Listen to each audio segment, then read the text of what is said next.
The word of the night is synergy. We have all kinds of things happening here at the Arthur L. Baker Gymnasium tonight.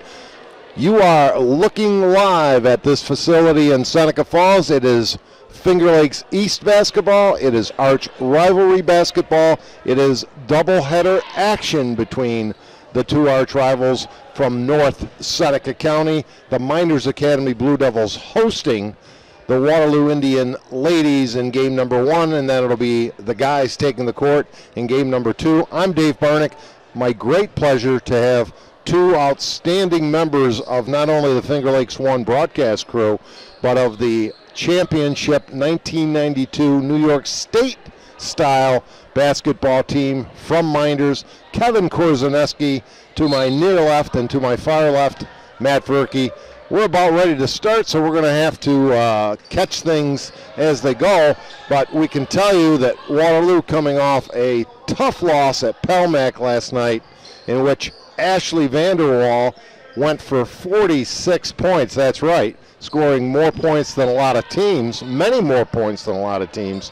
And Mynderse indeed will have their hands full as Waterloo corrals the first three of the night. Chelsea Steinrook, and that's one of her strengths, is it not, Kevin Korzeniewski? Yep, Chelsea's a fantastic scorer and a good shooter. So look for her tonight on the perimeter. Mynderse will probably really focus on Deming and Johnson. Last time these two teams played, Lauren Deming was out with an ankle injury, and they really did a great job of boxing one Lindsey Johnson. They're not going to be able to do that with Deming and Steinrook out there tonight. As Mynderse drives to try to get their first points, hustling to get a second effort. And Matt, while our viewers watch, what does Mynderse have to do to slow up this favored Waterloo team tonight? It's a tough task, Dave. Mynderse got to score some points. Mynderse plays really good defense. They just struggle to score. So, if Mynderse can score 50 points tonight, I think they can keep it close. But, with the size of Waterloo inside, I think Mynderse is going to really struggle. Waterloo likes to play that 1-3-1 with Lauren Deming up top, and I think she's going to cause a lot of problems for the Mynderse guards. I agree with Matt. I think that's going to be the biggest problem for Mynderse tonight. Is Mynderse struggled with the 1-3-1 last night against Newark. You got a better athlete and a taller kid in Lauren Deming up there, and she's just going to cause havoc, I think, for Mynderse all night, defensively. Lauren Deming, as I recall, just went over the 1,000-point career mark recently. And we'll give you all the participants as there's a Waterloo foul. That's Cassie Rattray. She'll be going to the line. Madison Hillmeyer, Cassidy, as Kevin mentioned. Allie Deal, the real deal, wearing numeral number 1. Divya Tiwari, did I say that right? That's correct, yeah, Divya Tiwari. I get points for that one. Early on and correct. And Heather Polino, I believe, is the other starter for Coach Jerry Anderson, who was the third member in attendance tonight of that vaulted team we referred to. And I'm sure these guys don't mind my mentioning that over and over again. What a tremendous team 22 years ago. But now it's Lindsey Johnson, the other twin tower, if you will, for the Waterloo team. Yeah, they're going to try to pound it inside to Lindsey all night. Mynderse doesn't have anybody to counter with her.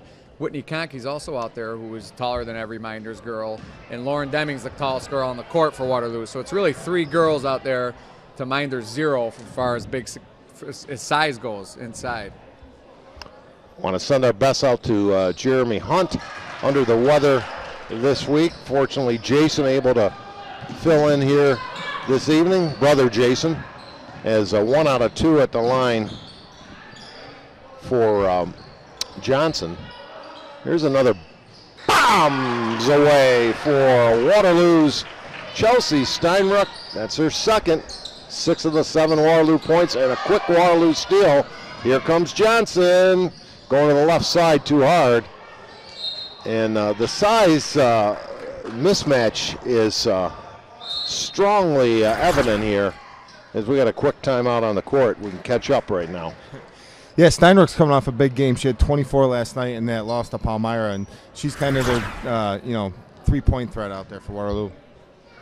So 7-2 your early score, and it's kind of an interesting scenario.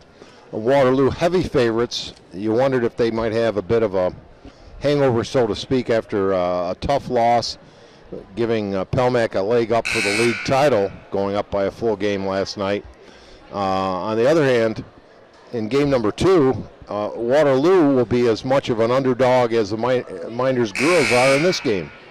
Yeah, it's a total role reversal. Waterloo the heavy favorite here. Mynderse will be the favorite in the boys' game. I think the girls is a little bit more of a heavier favorite than in the boys' game. But, you know, the one thing that I liked for Waterloo tonight was they're coming right back after, you know, that's the biggest loss of their year. They were playing for the league title against Pelmac, and they lost. They lost to them last time, but last time they lost to them, they didn't have Deming. So I think you'd rather just get right back into it than, you know, dwell on that for a day or two. So I think this is good for the Waterloo girls tonight, and I think they'll jump all over the opportunity to play back-to-back nights. Deming at the foul line, an impressive player. I was most impressed a year ago. She hits the first, you have another. She's starting alongside Angie Davis, Whitney Conkey, Chelsea Steinrook with the 2 3-balls, and Lindsey Johnson. And it's 9-2 here early. And missed you last night, but I was fortunate enough to join Jim Sinacropi and Professor Brad Connor and, of course, Matt Verkey on the Orange Hoopcast. However, I did get to see you briefly last Saturday night. At the heated new rivalry, Syracuse-Duke game in the Dome. And a fantastic game, both sides. Probably the best game I'll ever see for college basketball live. Certainly is the best I've ever seen. I can't ever imagine one being better. So Mynderse having trouble really in all facets here early, down 7. They've only won a couple of games this season. Yeah, Mynderse really struggles. Just take care of the ball. They have trouble getting shots off, and this Waterloo defense is long and rangy, and it's going to give them fits all night. And Chelsea going for the trifecta, didn't get it that time. Here comes Mynderse. Nice move, strong move to the hole, up and in by Rattray. And is she the go-to gal for this ball club? I would say so. You know, Coach Jerry likes to get her out in the wing, and when she gets it, she goes to the hole. As you could see there, she had one thing on her mind, and that was getting to the basket. She did a nice job there. I see a familiar name as players scramble for the loose ball. Good hustle by Mynderse, taking it strong to the hole, but Deming gets a piece of it. I would say Waterloo's third tallest girl is as tall as the Mynderse tallest hoopster. They're really sagging in, Mynderse is. I like the game plan. You know, I've watched a lot of Mynderse games this year. I think Coach Jerry Anderson does a great job of gearing his defense to the other team's weaknesses or strengths, so depending on how you'd look at it. And, you know, so far they're sagging in, but Steinrook's got the early 2 threes. She's been the difference. Jerry Anderson, and we can't leave out, since we've plugged you guys as, is that Steinrook once again? That's no, Angie. That's Angie Yep. Davis. Angie. Also another three-point shooter for Waterloo. Next time out, I want to mention the other 2 of that starting quintet. It's a unique opportunity for myself, bringing back great memories of a warm gymnasium and full houses here at the Academy. 11-4 your score, as we're just under halfway in the first period. It looks like a 2-3 zone. Deming and Johnson out of the game right now. Wild shot. Deming tries to keep it alive, but Mynderse comes away. I think Mynderse needs to capitalize there with Deming and Johnson both out. And Rattray draws the foul. I think that was before the shot. Yeah, they lose a little. You know, not only does it take some offensive potential away from Waterloo, but they lose a lot on the defensive end as well. And, you know, we'll see if Mynderse get a couple buckets while these guys are getting a break. So back-to-back ball games for both squads after playing last night in the Finger Lakes East. And here's a Waterloo steal, and Mynderse comes away with it. Now there's a scramble for it. It's a tie-up. We say jump ball, but it's really not a jump ball anymore, is it? No, it's not a jump ball. What is that, a possession? Change of possession. Yeah. Oh, Waterloo's really gone to the bench here. They've got Haley Roger in and Amanda Webb, Chelsea France. Like those sneakers out front by Yeah, and Jen Abbott. Actually, they've gone, other than Angie Davis, they've played 9 girls at this point. She's the only one that hasn't come out. Which is a good move for a lot of reasons if you can pull it off. For one, they played an away game and a tough one last night, losing. Yeah, physically and emotionally probably a lot invested into that game. And a coach probably trying to get some kids going in case kids get tired later in the game. Now, when Coach Scott Smith had you guys huddled, I think I should have asked Matt this. Was Kevin ever interrupting him and saying, let's do different plays? No, he was a lot quieter back then. Over the years, he's learned to talk a lot more.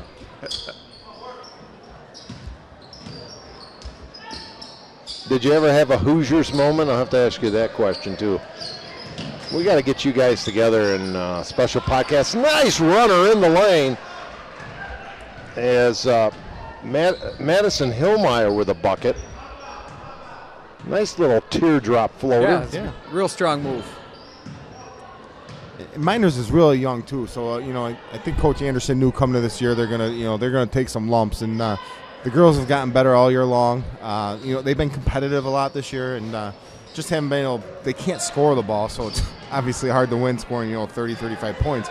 But their defense has been good all year. That almost went as the shot clock was about to go off. That was a deep one. That looked like Verk. That looked like Cooney the other night. It didn't look like a force for her. She got it up there pretty good. And this is what Mynderse does right here. You have 5 very good athletes on the court. They're not real big.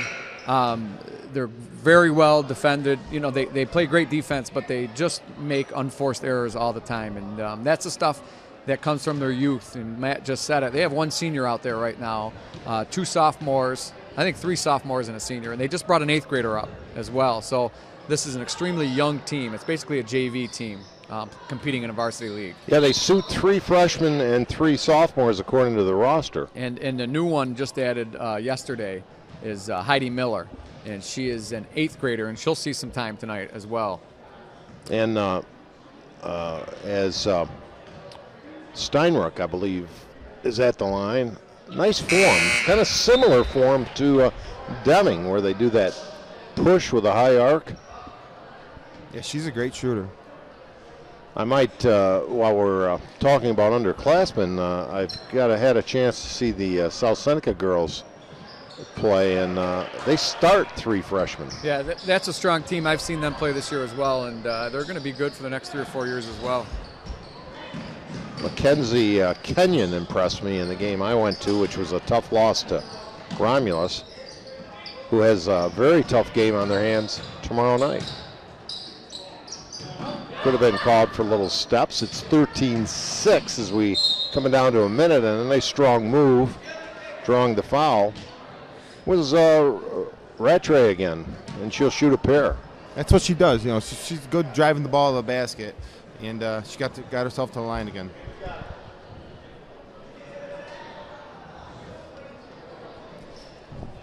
Mynderse almost seems like the ball's like a hot potato, and they gotta just get rid of it. They need to catch it, square up, see what's going on, assess the defense, and then make a play. It seems like they're going a little too fast right now.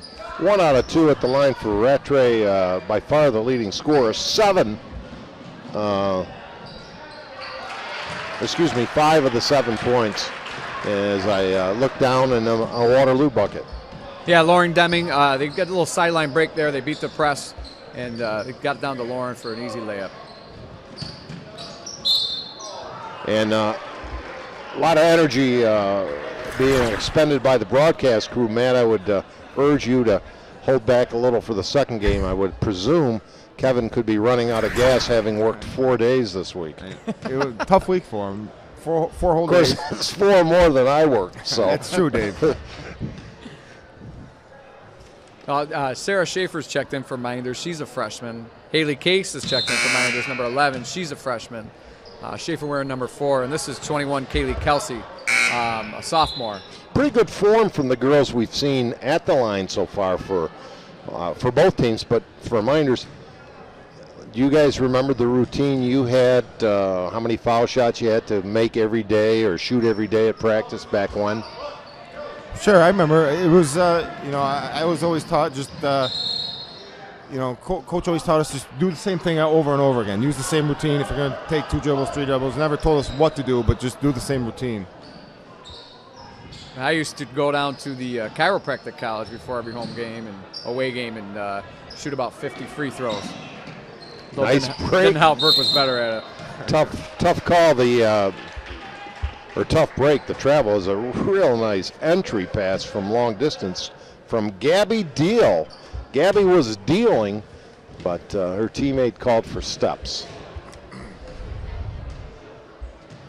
think overall, Mynderse is see what happens here, but down 7 right now, 20 seconds to go. I think Coach Anderson would be pretty happy right now. Let's talk about fine athletes. It's like you said, though, Matt. They got 8 points, Yeah. So they're only down 7, Yeah. but they're not going to win this game scoring 32 points. And a strong move off the offensive glass. Credit Haley Benjamin with a bucket, and that'll do it. At the end of one quarter, it's the visiting Waterloo Indians 17, Mynderse 8. Back after this.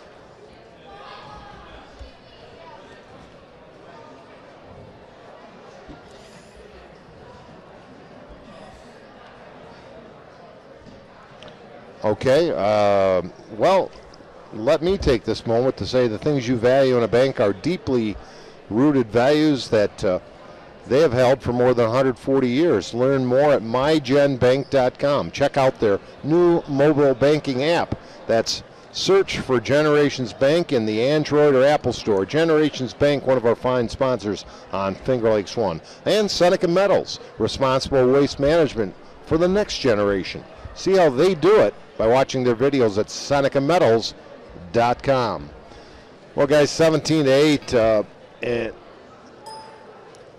Dave, your computer's stuck.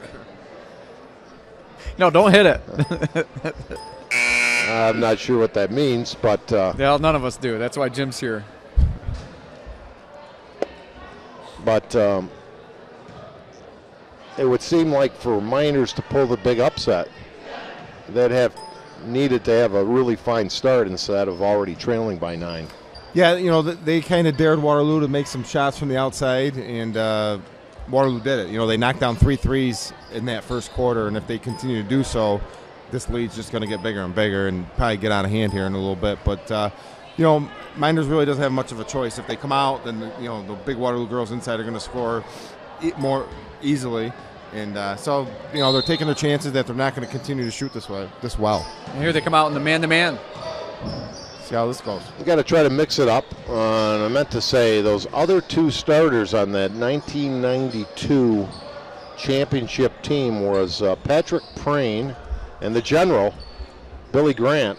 And then the first 2 off the bench, as I recall, was the late and great Mark Scalzo and sophomore Bobby Markle. Is that right? Do I have that right? Super sophomore Bobby Markle. Yeah, you did have that right. That's a great memory, Dave. That's 20-plus years ago.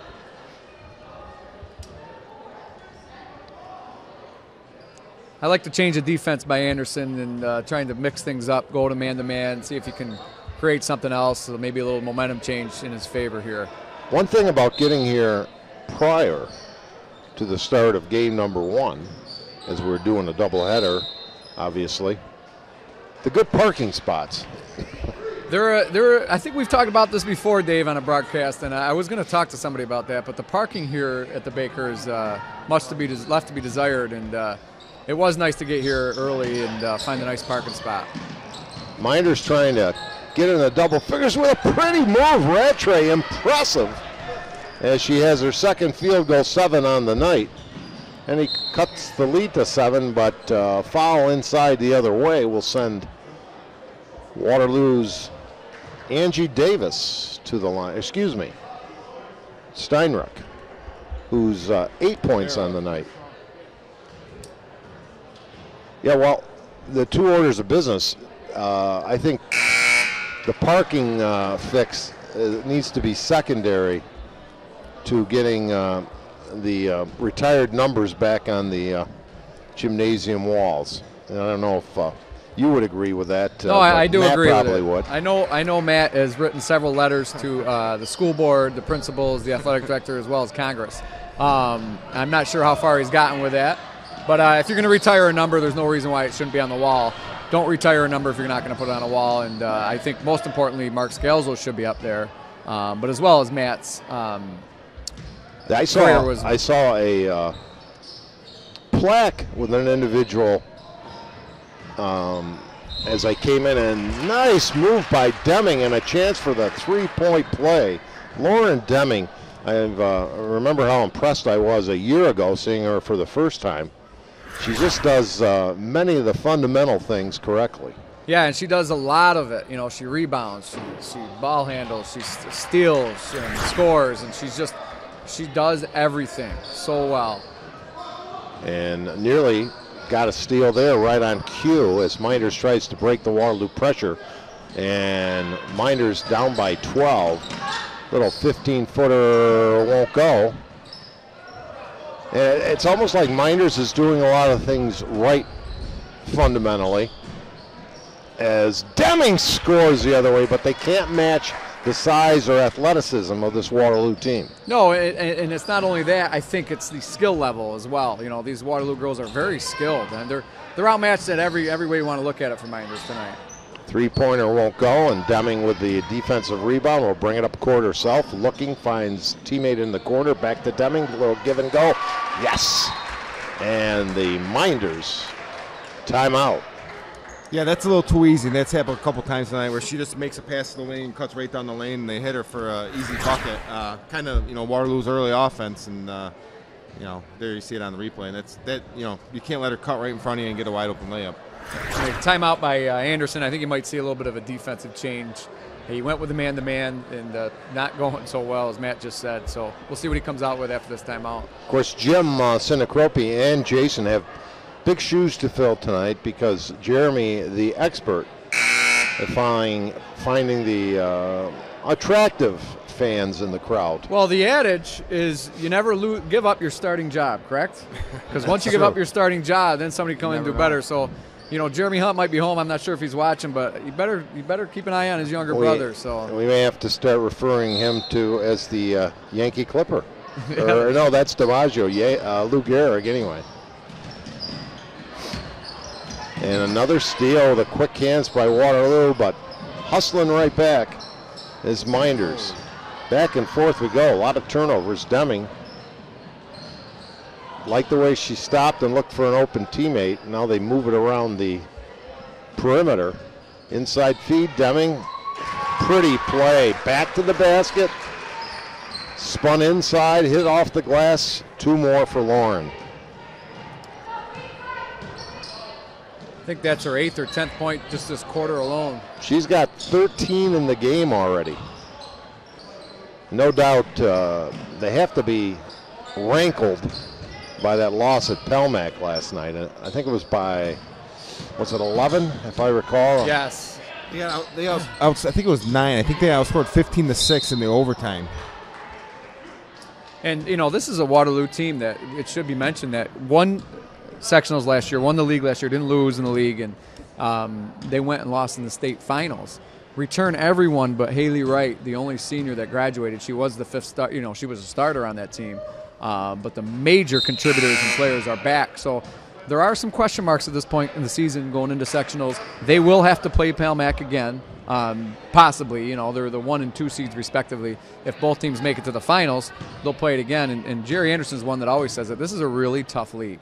If you can lose in the finals at the Class B and then come back to your own league and not even win it the next year with the heart of your team back, that speaks a lot for this league. As Johnson goes down with an easy bucket after Divya Tiwari missed a pair at the free throw line. And you mentioned sectionals, Kevin and Matt, and you guys, off my questions, will be looking at some sectionals possibilities coming up before the evening's over.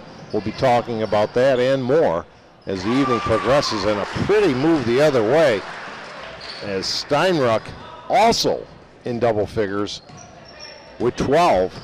So two girls on the Waterloo team, Deming and Steinrook, each have collectively, or excuse me, singularly outscored Mynderse, and they find themselves down 22 points.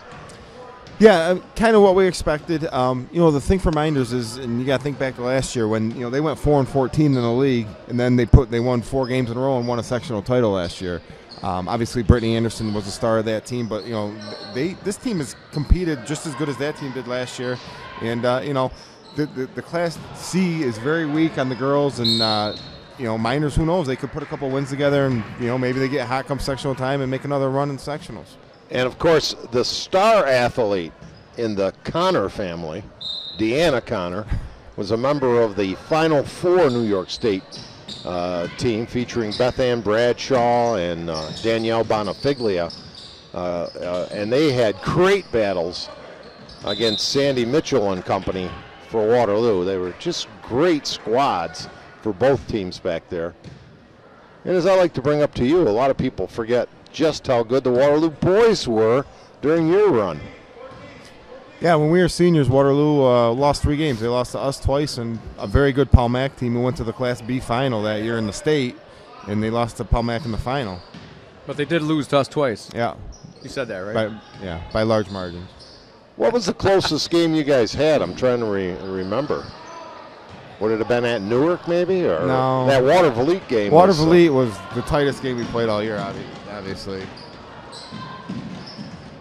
Yeah. Dave, I did see a 4th player off our team, Pat Prains, up in the bleachers on the bench. Nice. Which is usually where Coach Smith would like to keep him late in games, on the bench. Oh, my. So he's the guy that took all the abuse then, I think. Still does. Yeah. Well, he's the one that I don't know if you know this, but Pat seemed to have gotten married in about 9th grade, and then, He didn't shave his head when we were history. down in States because his girlfriend might get mad. So. Oh, we're going to need some monitoring here, Mr. Seneca.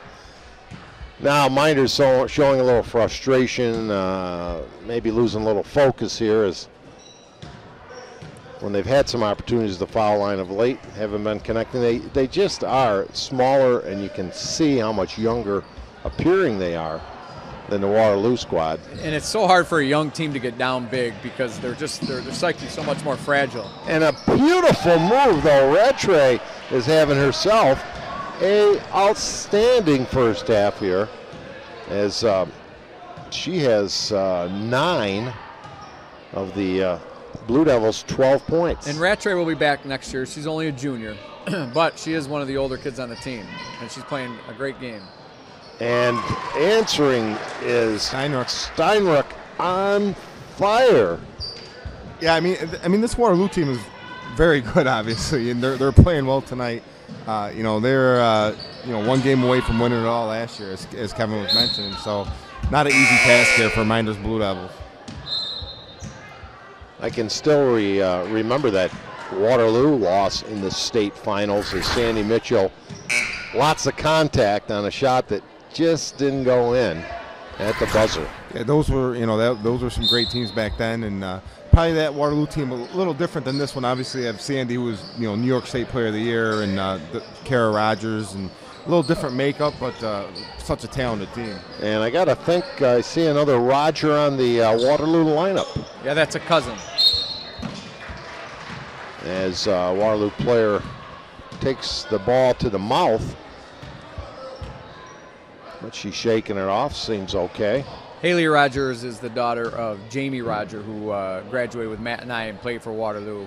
Good player in his own right. Great player, yes. Yeah. Great player. Had to sit out his senior year with a knee injury. And that pretty big kid, wasn't he? Yeah, and if he would have been a starter and a major contributor on that team that was ranked in top 5 of the state at times and only had 3 losses that we spoke of. So with him, that would have been even a stronger Waterloo squad. And was Jeff Ike on that team? Yep, Jeffrey Ike, Patrick Patchen, Stevie Denard, Bobby Baldwin. Very good. Jeff Ike's father Cooley. was an outstanding scorer at Romulus. I mean, big-time points. Yeah, Bruce. That's right. I can still see that flat top, that haircut. A few years older than me, I might add. Mynderse trying to get the shot off, and tenacious, smothering defense, much like the orange applied to the Duke Blue Devils the other night. But yeah, they held them to 89. That's what Boeheim said, too. Those guys really seem to have a true affection for one another, Boeheim and Krzyzewski. Yeah, you could see it, I think, on screen and at the game, and it was really nice to see those guys go up against each other. And unlike the Duke North Carolina rivalry, where those coaches don't get along so well sometimes, Boeheim and Krzyzewski do seem best of friends. And just with the connection with USA basketball, it's kind of great for college, the college game, and what it brings to that rivalry and the new ACC. That time Rattray looked to dish off. The ball got batted away and stolen. A 23-point lead, under a minute already. Quick moving first half as we talk all kinds of basketball, past and present. I think Verk ought to talk to Rattray about not passing the ball so much. You know, he's an expert in that. He didn't get a lot of assists in this gym. Maybe Rattray's got 9 of the 12. What do you think? Just keep shooting? Sure. Sounds good to me. Her coach liked to shoot it a lot too, Dave. I could have been a pretty good coach with you guys, I can tell you that, because you guys were terrific. That was a silly foul there by Tia Unks, who's checked into the game on the three-point shot. We're going to make sure we give you the name of every single girl here playing tonight. This is a storied rivalry over the years. As another missed foul shot. They'd hit the first couple, and they've missed a bunch since then. That's Morgan Tilton, and the 8th grader, number 23, is Heidi Miller, who just checked into the game. And here's Emily Smith for Waterloo, number 11, checking in for her first time.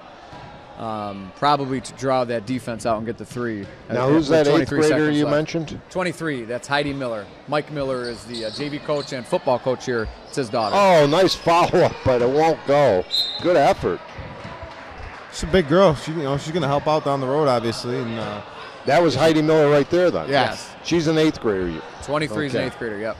And you know, they're all tall kids. The Millers, the clan. I think there's 15 or 16 of them, the children. And it was her brother Connor who played for Mynderse last year. A big kid. Yeah, and I tell you, there it is. There's the bucket for the 8th grader. So the first varsity basket. We'll have to mark that one down. Actually, she scored 4 against Newark last night. Oh, okay. Thank you. Would have been a lot more exciting if that was her first goal. Buzzer, no. And it is 35-15. Waterloo, the visitors, all over the Mynderse Blue Devils tonight after one half of play. And we'll be back. We anticipate special guests for Kevin to speak with, and we see him show up. So let's take this commercial time out and back with more high school basketball after this.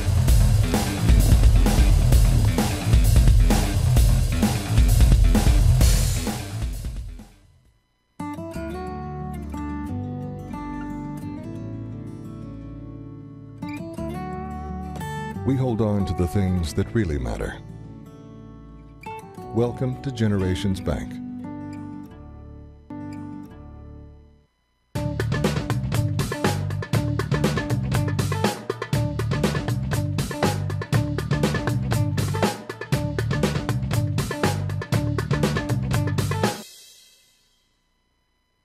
Hi, I'm Alan Larson. At Seneca Meadows, landfill gas is used as fuel to generate electricity to power between 12,000 and 18,000 homes. And because this fuel is burned at high temperature, it doesn't go into the atmosphere. To learn more, watch our videos at senecameadows.com.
And welcome back to the Arthur L. Baker Gym, where Waterloo girls lead the Mynderse boys 35-14. And here at Finger Lakes 1, we are happy to have Luke Ruddy and Nick Stenberg joining us for a little halftime show. We're going to ask them a few questions, some about basketball, some just about life, and we'll see if you guys can get to loosen up a little bit and have some fun on the show. First of all, I'm going to ask you your game predictions, okay? You're watching this girls' game, and you better be careful. But Luke, what do you think? Waterloo is a pretty good team. We're playing tough right now, but I think Waterloo's going to pull it out. Very politically correct. Very politically correct. He doesn't want to upset his classmates here in Seneca Falls. Nick, your thoughts? I'm going to agree with Luke. Yeah, that's a good agreement, I think. Yeah. And plus, Nick's girlfriend Haley's on the girls' team, so she wouldn't be very happy if he went with Mynderse at this point. Yeah. And that wouldn't be a good move because it's 35-14 too. So, okay, guys, I'm going to ask you a question, and I'm going to say, Nick, you first, or Luke, you first, okay? And you guys just give me your answer. Some of the stuff we've talked about, some of it will be on the fly, and just do your best. Speak into the microphone. Make sure you lean into that. And we're going to start with this one, okay? Nick, you're second. Luke, you're first. Right. Favorite local eatery? Downtown Deli. Downtown Deli. Nick?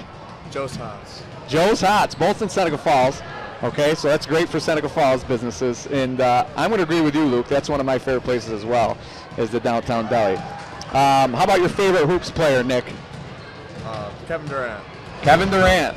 Same person. Really? Yeah. Kevin Durant. Both you guys Durant fans. That seems to be the younger generation thing. What do you like about Durant?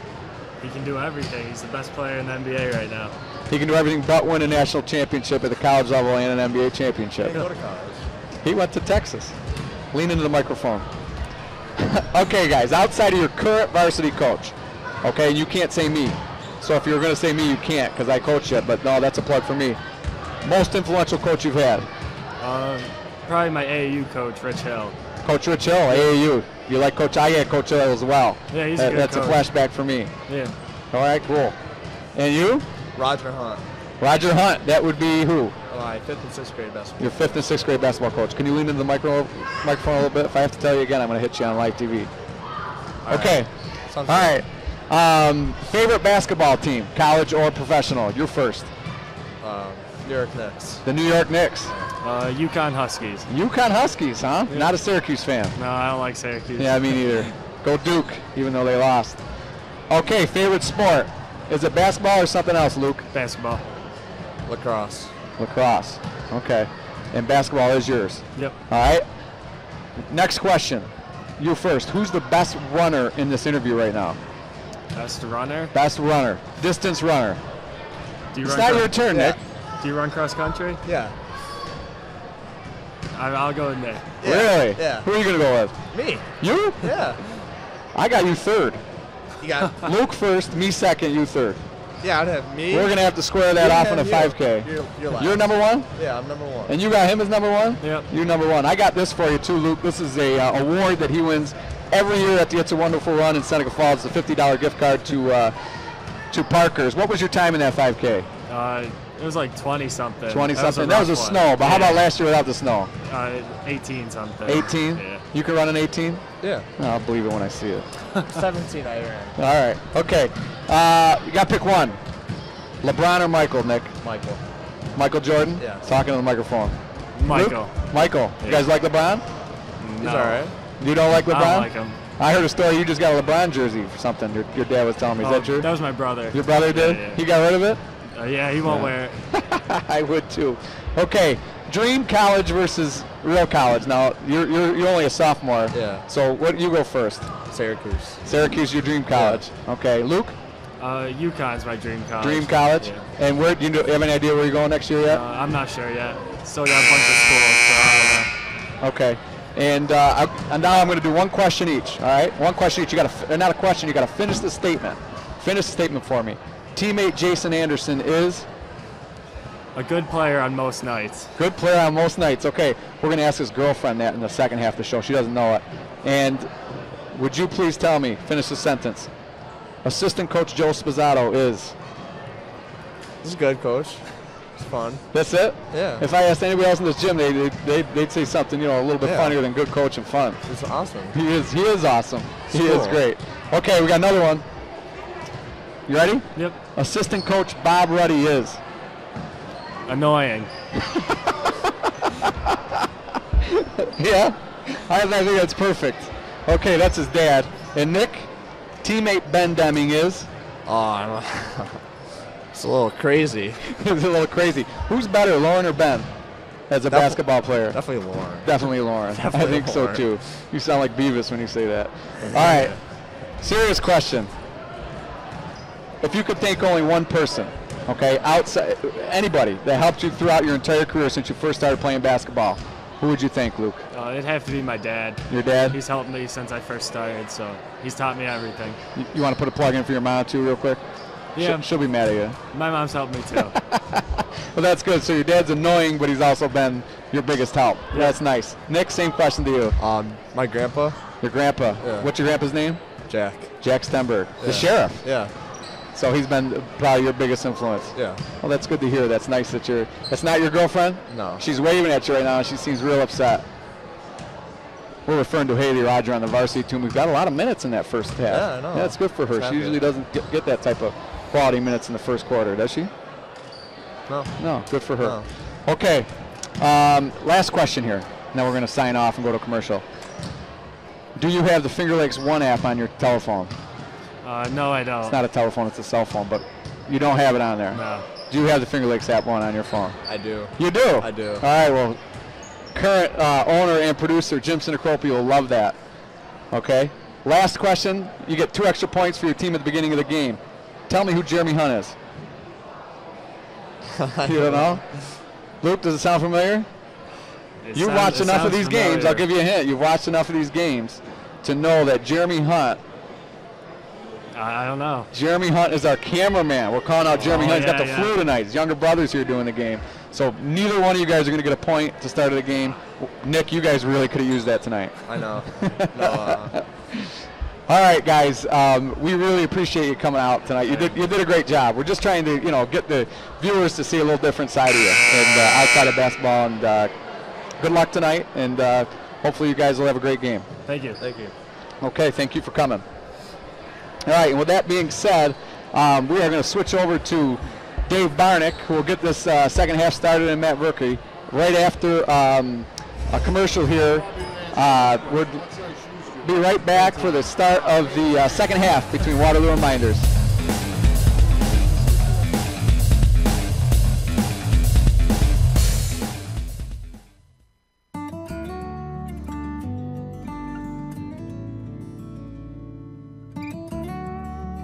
We hold on to the things that really matter.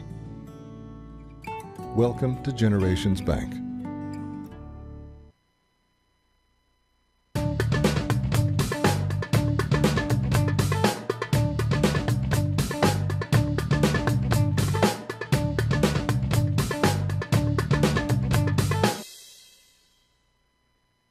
Hi, I'm Jody Torrio. If you're like me, you've got stuff lying around the house that you want to recycle, but you're just not sure how, like broken toasters, vacuum cleaners, or microwaves. At Seneca Meadows, we have a drop-off for those. Bring in anything with a cord, and we'll make sure it's recycled properly through our partnership with 2TRG. It's that easy. I missed Start the half.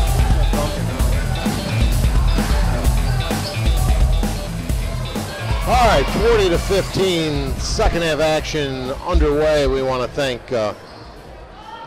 Luke Ruddy and Adam Stenberg for joining Kevin Korzeniewski at halftime.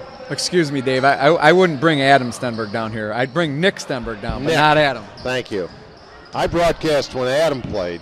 I didn't know he was an athlete in high school. Oh, well, anybody could play for Romulus, as they say. There you go. They actually had an incredible football run for a couple of years under Wayne Carroll, who I believe is still coaching down in Bath, New York. Yeah, Adam talks about that football team all the time. But, if coming back to that interview, a couple things that stood out was we asked Luke Ruddy, I told him to fill the sentence in. I said, Bob Ruddy is, and he had to finish the sentence, and he said annoying. And that's his father coaching on the sideline.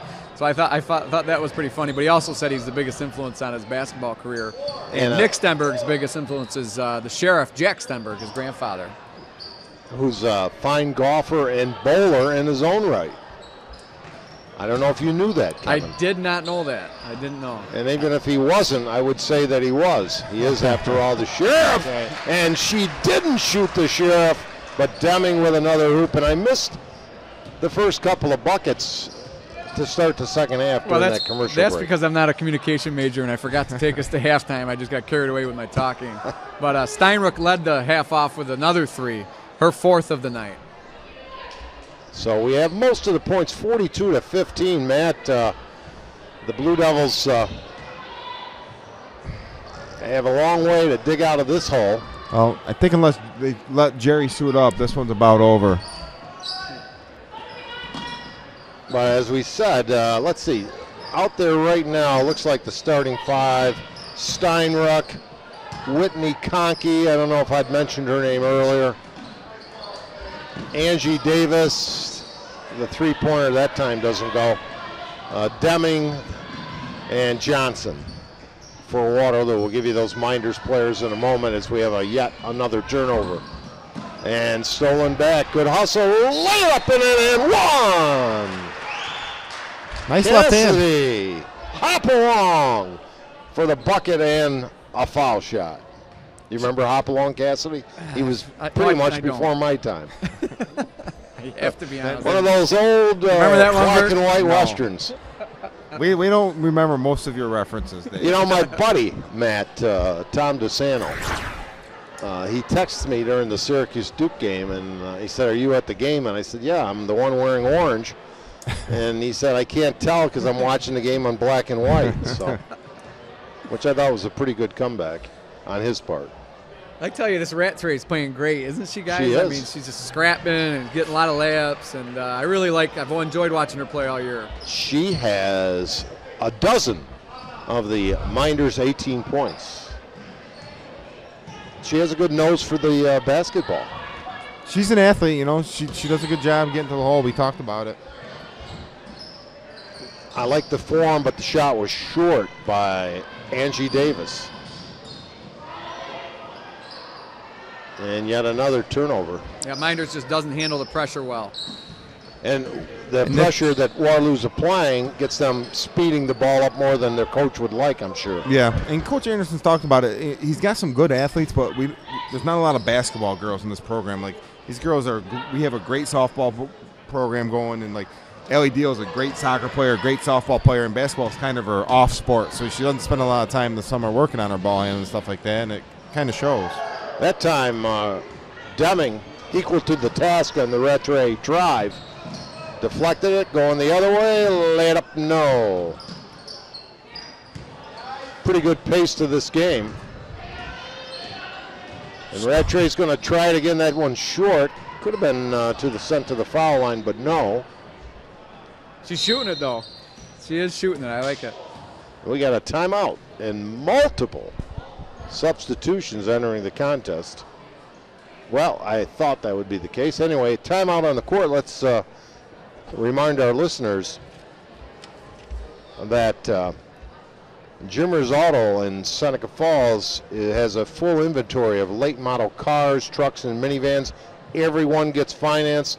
Buy here, pay here. All that is required is a low down payment to get your new vehicle from Jimmer's Auto. And check out that inventory online at jimmersauto.com. That's Jimmers, Jimmers, auto.com. And Red's Place, great lunches served daily in downtown Seneca Falls. Come on down and watch the big game on one of the 10 flat screen TVs at Red's Place, or visit them online at menshalloffame.com. And right here it's Waterloo 24 points ahead with 3:42 remaining third quarter. Yeah, it's you start to wonder. Well, you start to wonder about a lot because there's not a lot to concentrate on, but you start to wonder what the game plan is for both teams, and I think at this point for Coach Anderson, it's just about getting better. Let's treat it as a practice. Let's get better at running some of our plays, not hurrying, taking care of the ball. And, for Waterloo, same thing. Let's get better. We don't have to take quick shots. Let's try to work the ball around a little bit and run our stuff. We're going into sectionals. Let's just treat it as a big practice and go from there. Let's try to win every possession. Let's try to win each quarter, that kind of thing. And Waterloo wants to start another winning streak. I think that's kind of why Coach Bree just took a time out there, just to refocus them a little bit and say, hey, the score is getting out of hand, but let's keep playing hard and playing well. Deming misses the shot again, does the nice job of not just going over the top and getting a needless personal foul, just heads-up play. And they're going to need heads-up play from her younger brother if they're going to compete in game number 2. Yeah, I think the biggest factor for Waterloo and the fact that Mynderse is just, Luke Ruddy inside. Waterloo doesn't have an answer for him.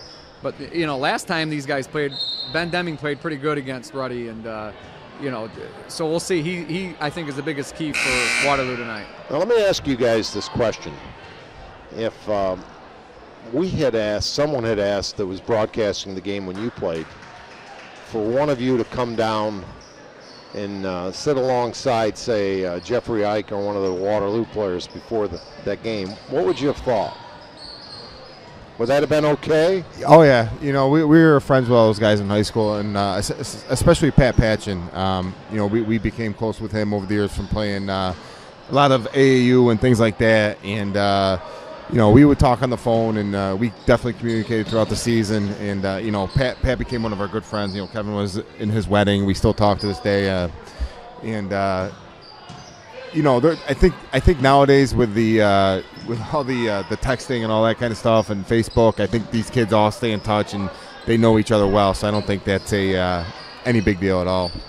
It's on a smaller level, but it's kind of like they talk about the AAU effect in college basketball, where Louisville and Kentucky aren't concerned about the rivalries. These kids play AAU against each other all the time, and they're not from Louisville, Kentucky, and they're friends. And we were like that with the Waterloo kids as well. You wouldn't have said they're just a mediocre player, huh? No, I wouldn't have. Even though I might have. The Waterloo kids were usually kind of dirty, though. Oh. Well, that was the coaching, right? Yeah. Joe Spazzato? Yeah, he taught that stuff. Joe is here, of course. Great rivalries, that's for sure. And the push shot from 17 is in by Madison Hillmeyer. And her parents are Waterloo graduates. Doc, Matt Hillmeyer, went to Waterloo and graduated the same year we did, and his wife was a year behind us. And I thought Steinrook was going to hit another one, Dave. I was going to let you go nuts on the call. Deming, again, found the crease, got the offensive rebound, and will shoot 2. But anyway, back to Maddie's mom, Debbie Heinzman, the Heinzman family. She's, both those families are deep in Waterloo roots. And is it Virginia Tech? I'm trying to remember. The father's the huge fan of. Was it Virginia Tech? You're talking about Gordy Heinzman? Yeah. Could be Virginia Tech. His daughter went there. Yeah. There we go. Confirmed by our producer, who's in our ear tonight, which is just awesome. I like that. Normally we don't have contact with Jimson and Cropey behind the booth, but tonight we do.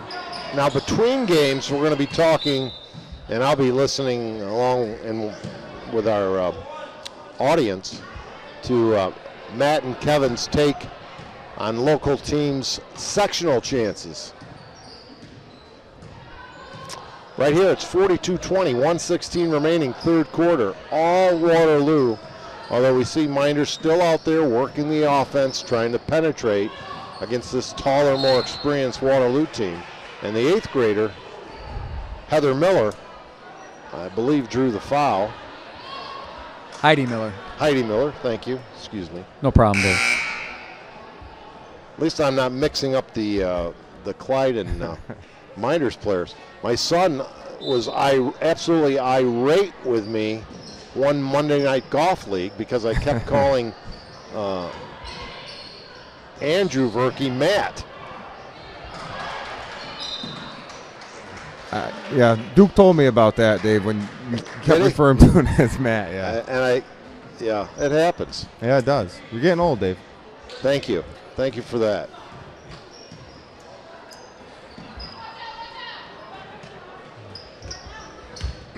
I'll have to get your father after you.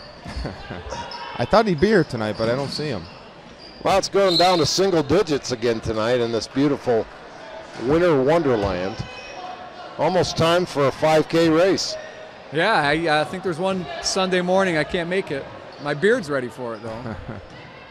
You know, the one girl from Mynderse that we haven't talked about is right here, Divya Tiwari. Nice move on cue. Yes, Divya. Tiwari. And I think she's going to be the best of this bunch in a couple years. She plays a lot of AAU. It's her sport, and she's heady.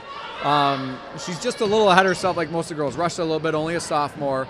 But she's a grinder. She works hard. She's athletic. She loves the game, and I expect a lot of big things. You'll hear a lot from her, I think, in the next couple years. Steinrook squared up and buries the trifecta. Well, I was just about to say she learned to shoot from her brother, but I don't think her brother had 5 threes in a game before. I don't think so either. She's got 4 more to get to tie Trevor Cooney. And we are at the end of 3 quarters of play, 45-22, back with 4th quarter action right after this.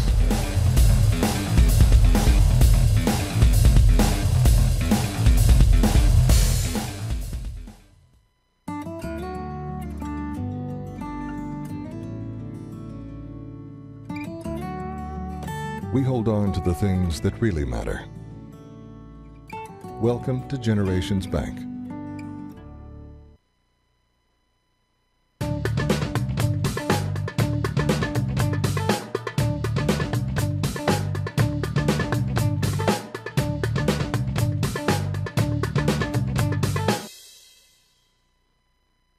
Hi, I'm Jody Torrio.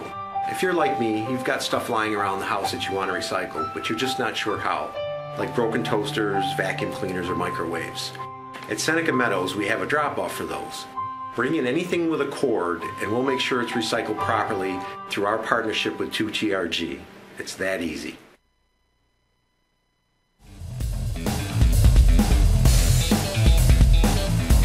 We'll do a fairly quick one, and then whatever break you want, Jim. As 1 quarter of play remaining, it's all Waterloo. But kind of an enjoyable night watching. Both girls continue to hustle up and down the court. And as I said, Mynderse will start. We're going to name all those players. Allie Deal, Madison Hillmeyer, Cassidy Rattray, Sarah Schaefer, Haley Case, Divya Tiwari, Heather Polino, Morgan Tilton, Callie Kelsey, Gabby Deal, Alexandria Piagentini, who has just checked in the game for the first time, number 31. And Heidi Miller. That is the Mynderse players suited. According to our roster, we'll give you all the Waterloo players in a moment. Chelsea France got away with a little carry there. She was surprised that it wasn't called as well. And a foul from behind on Gabby. For Waterloo, it's Janae Larrabee, who's out tonight. I don't know if that's injury or illness. Injury. And we'll continue that in a second. Waterloo tries to make something happen and nothing available, so they'll throw it outside and reset the offense.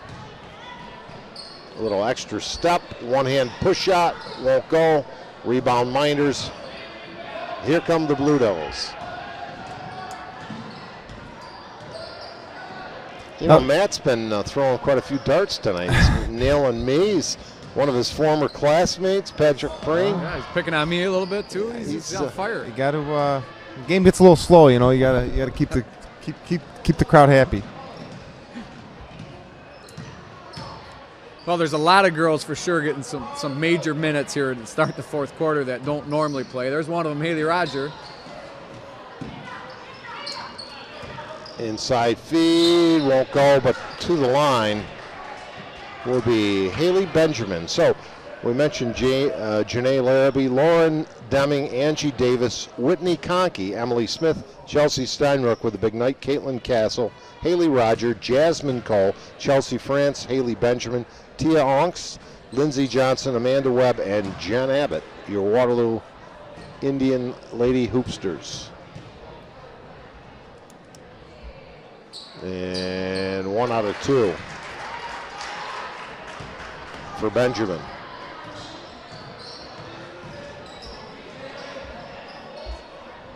Here's the three-pointer short, and Waterloo will come down the other way. This game has moved along pretty quickly, actually. Yeah, we're about an hour in and 6 minutes left in the fourth quarter. Yeah, not a lot of fouls. It's been pretty cleanly played. Just a little lopsided. Yeah. Here's the three-pointer, using all of her might to get there, no. And we got a jump ball. We'd like to tell you that Section 5 talks back. For an online discussion of tonight's game and all the teams of Section 5, visit Section 5, that's section the dot, talksback.com. So bringing it up court, having really the best night of any of the Blue Devil players, Cassidy Rattray with it. Had the open look on the baseline, but gave up the shot. A little bit too unselfish perhaps here, as maybe Jerry Anderson is telling his player right there, hey, you had that shot, plenty of time, square up, make the effort. Although it's hard to fault the unselfishness. Yeah, trying to pound it inside a little bit. Rattray keeps it alive, drives to the hole, draws contact. Did they call? They got a block. They got a block on Benjamin. She, when she gets it, she's going right and she's going to the hole hard, and she does a good job of it. Eventually, they're going to start taking away her right hand. She's going to have to learn to, get back over to her left hand, and then she's going to be that much better at it. I noticed in the first half, Verk, that they pushed her to the left side in the trap, and she was coming right at us. She really didn't want to do it, and then she just kind of dribbled it off her hand and went out of bounds. So I agree with you right there. She's got to really try and develop that left. Yeah, and that's what the summer's for.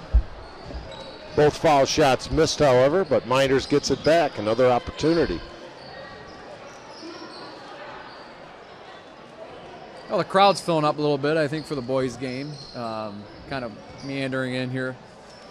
When you guys played, as the shot is negated, foul beforehand, did the Waterloo crowd do that newspaper deal when the lineups was that before your time or I think during that was time? before our time. Yeah, and I know the schools have kind of taken that stuff away, and I thought it was kind of harmless fun where they put the. Oh yeah, I always liked playing anywhere as long as there was a big crowd. I liked it, home or away. If it was loud and a lot of people there, I think it kind of got you amped up a little bit. Even going to Waterloo and their old pack gym, which I really like playing there, is it was always hot and they always seem to have really soft rims there. But I always enjoyed going there and playing, and they had some great crowds back then in that gym, and some great games played there. Here's a Mynderse steal on the lip, up and in by Tuari, her second hoop of the night.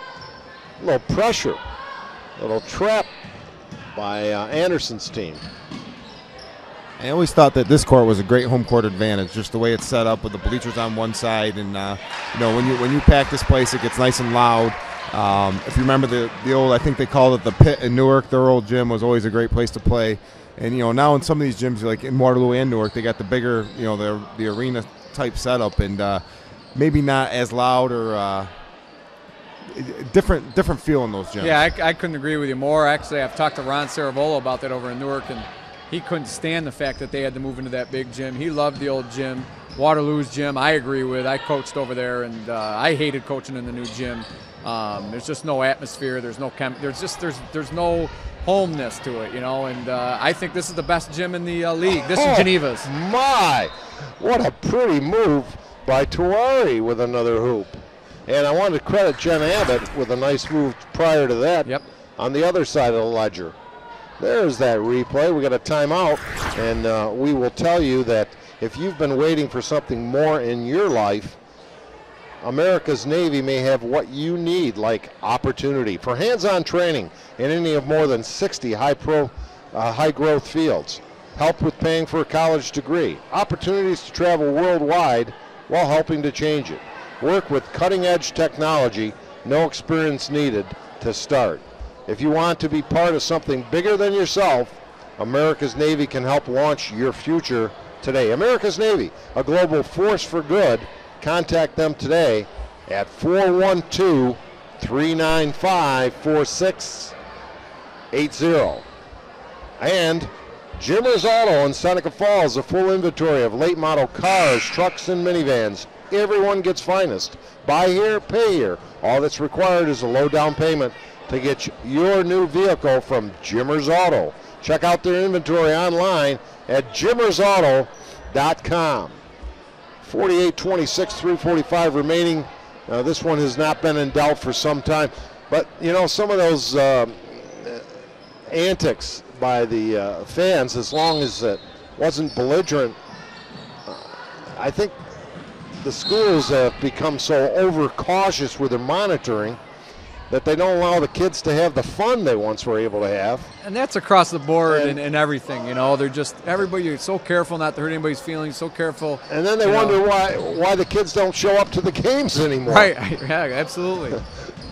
But yeah, like Matt said, I don't care what they were yelling. They could insult my family, my name, my anything. I liked it, you know, and I think anybody that competes would say the same thing. And I remember watching a game here where Pat Dunley, a great player from Waterloo, as a swish by Tilton, nice hoop, where the whole crowd, packed crowd from Mynderse, kept saying his name, Dunley.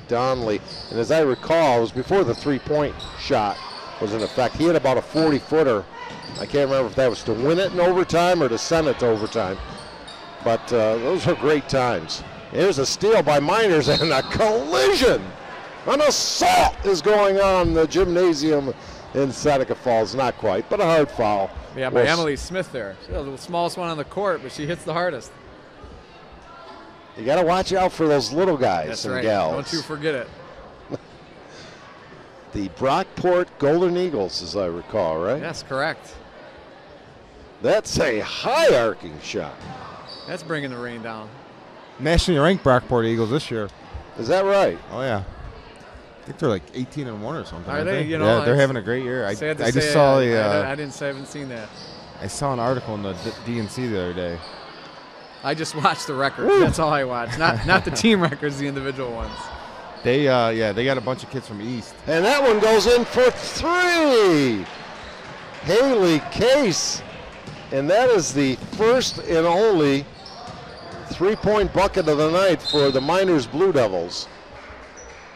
Actually, the score a little more respectable right now. You know, Mynderse never gave up, and you know, Coach Bree was awfully nice to the Mynderse team tonight. You know, Johnson and Deming Steinrook all spent a lot of time on the bench tonight. And I think they've been out the whole fourth quarter. Yeah, and I kind of wish I like watching them play, so that kind of stinks. But you know, he's getting everybody in there, and everybody's getting a chance tonight. That's great sportsmanship too. I think, you know, sometimes you see coaches get a little carried away and want to rub it in, but obviously these coaches have a good relationship, and we've seen some scores like that where you know the teams they can't always prevent some lopsidedness, but they can maybe tone that down a little, as you mentioned tonight, guys. And some of these scores, 72-15, and scores like that, it makes you kind of raise your eyebrows a little bit. And sometimes it's, you know, if you got a good second team and they don't, and sometimes it's inevitable. It's hard to tell the kids not to score, but right. You know, this, you know, both coaches did a good job tonight, and give Mynderse credit as well. You know, they never gave up. Their kids are fighting hard tonight, so it was a well played game, and you know, Waterloo's a dominant team, and you know, I think if they played Mynderse 100 times, they beat them 100 times. Waterloo's that talented, and like we talked about earlier, Mynderse really struggles to score the ball. Case at the foul line gets the first. They will fall to 3-13 overall, just one league win, while Waterloo will go up to 13-4 overall, 10-2 in the league. And I'm not sure, does Pelmac have a return engagement with Geneva left? I'm not sure about the chances for Waterloo to perhaps still get a share of the league title. No, I don't believe. I'm not sure who Pelmac has left. They have one league game left, but I don't Waterloo think has to play Geneva. Yeah, though. Waterloo is left with Geneva, and so that means Pelmac isn't. And I forget who Palmac closes with, but I'm pretty sure it's one of the lower teams in the division. Well, Jen Abbott with a nice little mid-range jumper in the lane, and now answering the other way, I believe that was Heidi Miller. As we see the shot by Abbott on the replay. 50-35. And pressure, David Bowie style. well, this is a team for Waterloo that you'll see a lot of next year with Steinrook and Larrabee out. Also Haley Benjamin, but Waterloo losing a lot of seniors next year, and so this is a kind of a glimpse of the future, minus a couple kids that are on the bench. Oh, and both players get up, seem okay. There's a little collision there with Haley Roger. Steinrook will probably be the feature player next year for them.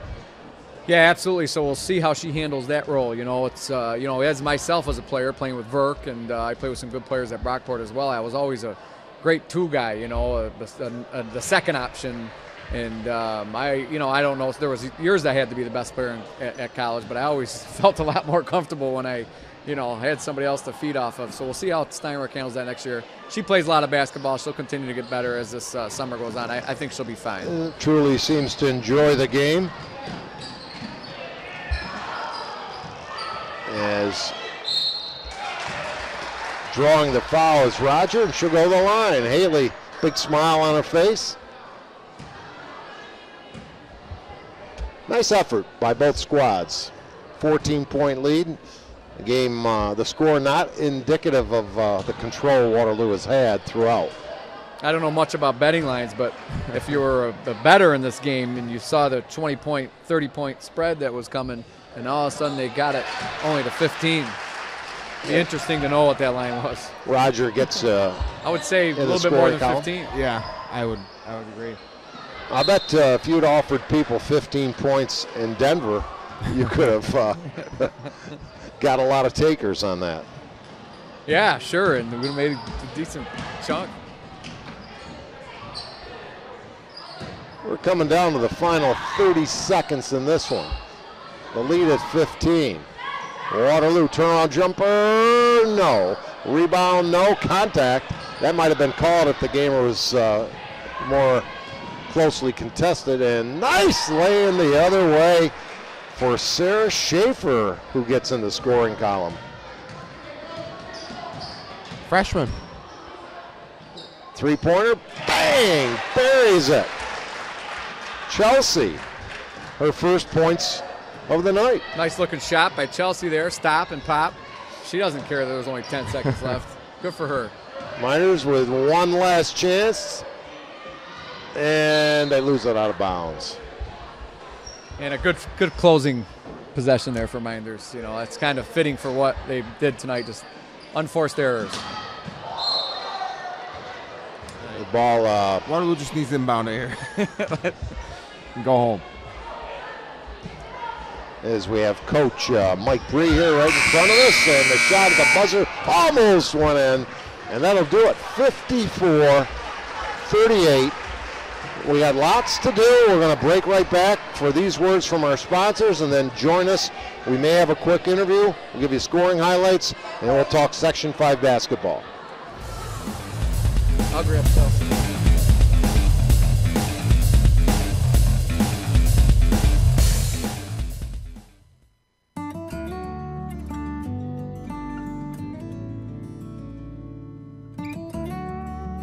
We hold on to the things that really matter.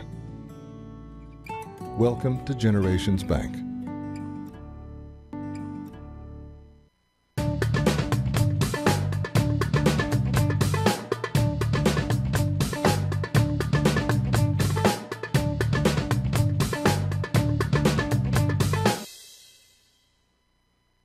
Hi, I'm Alan Larson.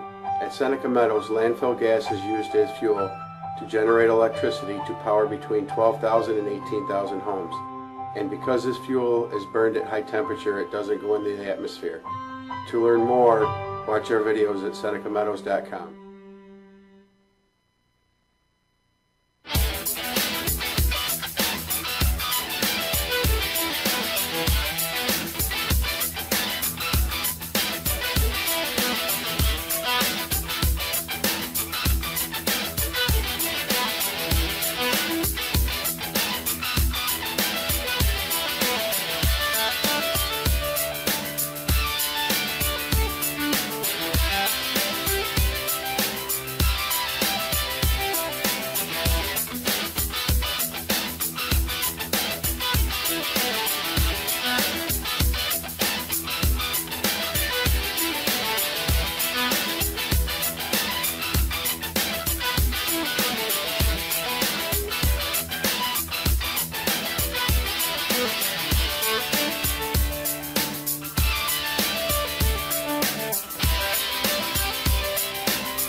The first half of tonight's doubleheader goes to the women hoopsters from Waterloo, 54-38 over their arch rivals from Mynderse.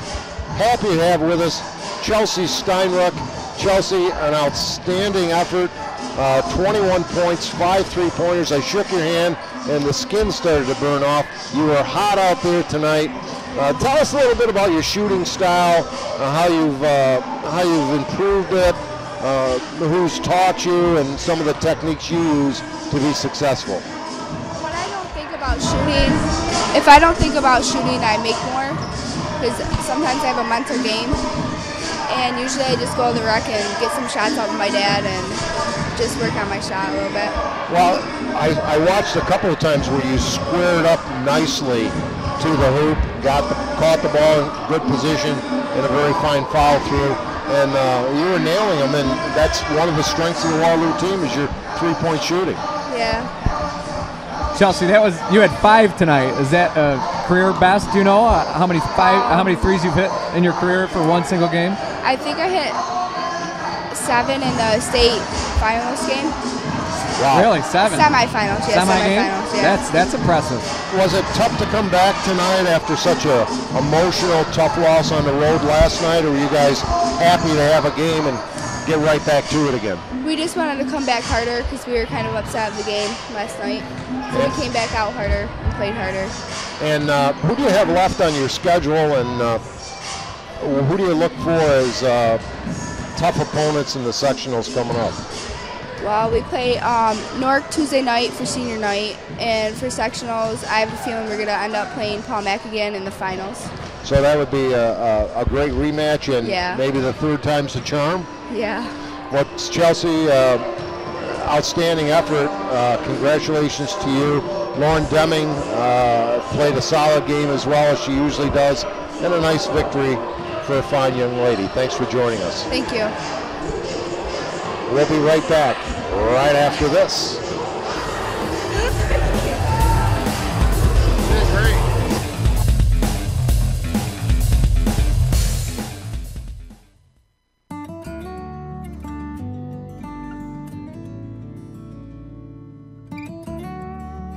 We hold on to the things that really matter. Welcome to Generations Bank.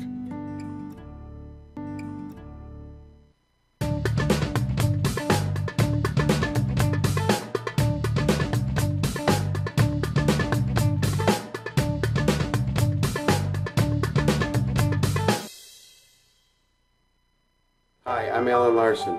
At Seneca Meadows, landfill gas is used as fuel to generate electricity to power between 12,000 and 18,000 homes. And because this fuel is burned at high temperature, it doesn't go into the atmosphere. To learn more, watch our videos at senecameadows.com.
Verkey is on fire tonight, ladies and gentlemen. We are between games at Arch Rivalry Night. A nice affair, a doubleheader.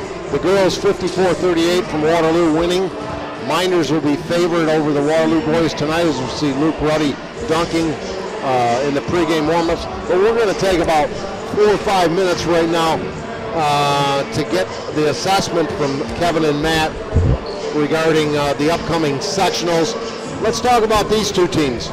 Waterloo obviously hopes to draw somebody other than the top seed or two. Who's the favorites in their classification? Livonia right now, it looks like, right? Yeah, Livonia's the number 1 seed in Class B1, but you know you got University Prep in there with Charlotte. A lot of city so schools. The city schools, Franklin.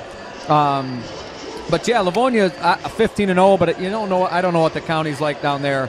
On the more interesting side, I think, is the girls for B1, because as Chelsea Steinrook just said, they're going to have to Pelmac and Waterloo possibly square off again, and Pelmac's beat them twice this year, once with Deming at home and once without Deming in Waterloo. So I think overtime game last night, however, so could have went either way. Yeah, and I think if you take Pelmac out of their home gym, I think Waterloo's still the better team, and that might come up where now Pelmac has to beat Waterloo 3 times in a season, and that might be tough. And on the boys' side, Mynderse under 500 for the season, but as you guys have mentioned throughout the season, one of the smaller teams in the tough Finger Lakes East, and they have a premier player, high school-wise, in Luke Ruddy. What do you think, guys? I don't think you'll find a Class C team in the state who's played a more challenging schedule than Mynderse. You know, they went non-league and played Lions and Clyde.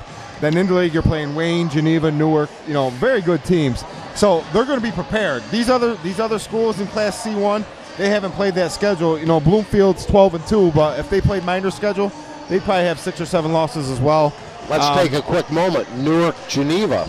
How do you see the roads for those two teams, their chances? I like both their chances in Class A. They're the 1 and 2 seed right now. Yeah, Wayne's right up there too as well. Yeah, Wayne's the 3 and Batavia's the 4. The team to watch outside of the Finger Lakes, I think, is Batavia. They always have a great program and contend for sectionals.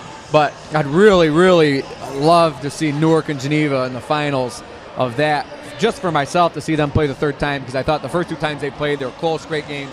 But I think both those teams have just as good a shot as anybody else in A1. And, quickly, we take a look at the West. We have Clyde and Lions. How about the fortunes of those two teams? Right now, they're both C2 this year. Clyde last year, Lions won C2, Mynderse won C1, Clyde won C3. Clyde bumped up in the C2 this year. So right now, Clyde is the 1 in C2 and Lions is the 4. So you're looking at a possible semifinals matchup between Lions and Clyde come sectional time, and Clyde handled them pretty easily in Clyde. They did. So, and it's great to see those rivalries. And if you get to see Clyde Lions for a 3rd time, I would love to see that as well. Yeah, and it's a 1 game, 1 and done. So the atmosphere changes a little bit in that. And Clyde gets in a little bit of foul trouble. We did hear today that Hunter's going to be out 2 weeks with a meniscus tear in his knee. Or not a tear, but maybe a strain, because it's only 2 weeks. So we'll see how that injury progresses. That'll be a big loss to Lions. Very big. In sectionals. And they could lose maybe in the 1st or 2nd round if they don't have him. So we'll see how that plays out. And just one moment, we'll talk on the girls' side. We covered Waterloo, Pelmac. You got to mention the Romulus Warriors, as they are a small school enrollment-wise, but a very tall roster, and they'll be favored to make some noise. Oh yeah.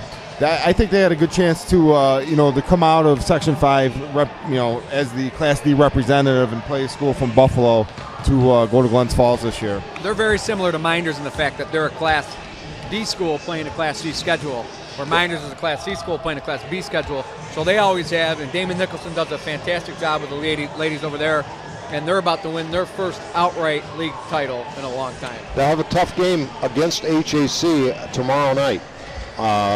Very tough game. I would like to mention that for more on the look ahead on Section 5 basketball, boys and girls, catch the Finger Lakes 1 podcast every Thursday night at 9 p.m. just before the Orange Podcast. And we will take a break here of a couple of minutes or so and be back with the tip-off of the Mynderse Waterloo boys.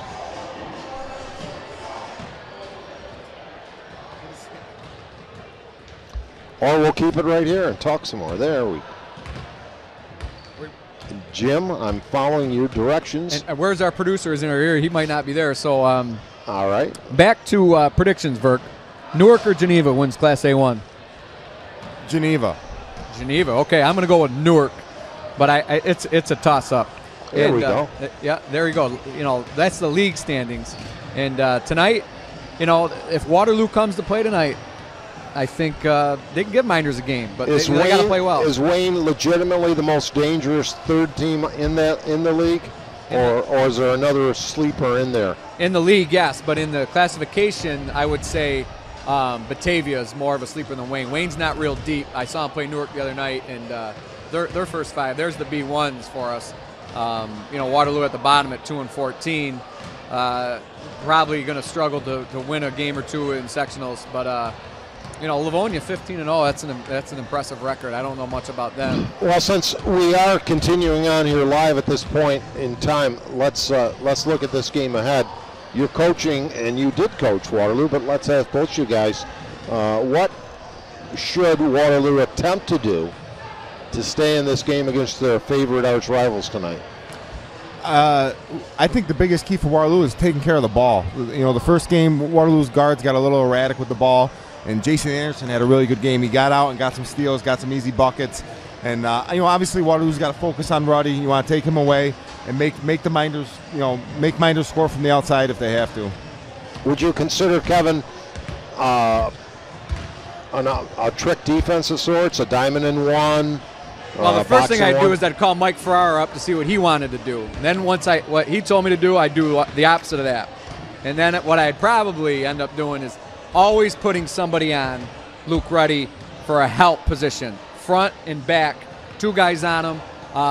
You know, somebody else. There are kids on Mynderse you can leave open. You know, I'll dare to leave a couple guys on the court open all the time. So you find out who those kids are, and you say, okay, we're going to let them shoot the jump shot.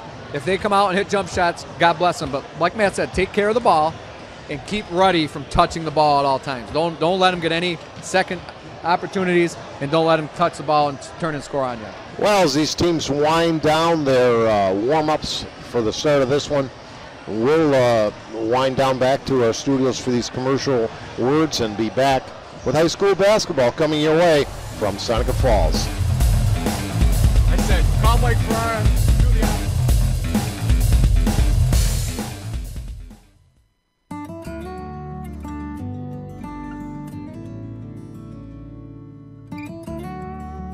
We hold on to the things that really matter.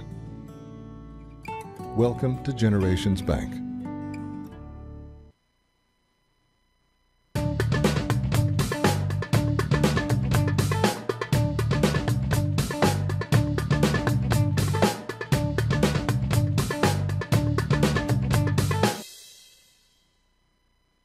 Hi, I'm Jody Torrio. If you're like me, you've got stuff lying around the house that you want to recycle, but you're just not sure how, like broken toasters, vacuum cleaners, or microwaves. At Seneca Meadows, we have a drop-off for those. Bring in anything with a cord, and we'll make sure it's recycled properly through our partnership with 2TRG. It's that easy.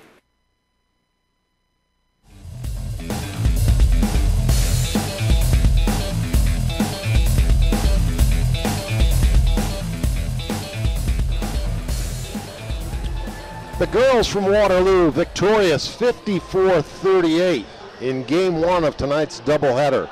Game 2, the favored Mynderse boys at home with Big Luke Ruddy leading the way against the Waterloo Indians.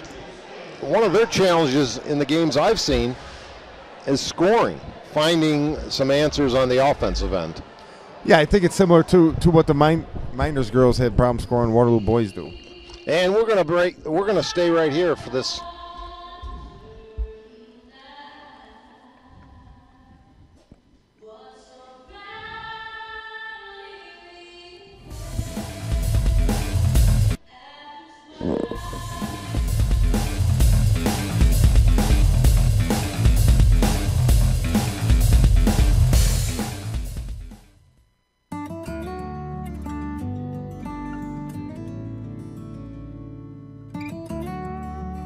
We hold on to the things that really matter. Welcome to Generations Bank.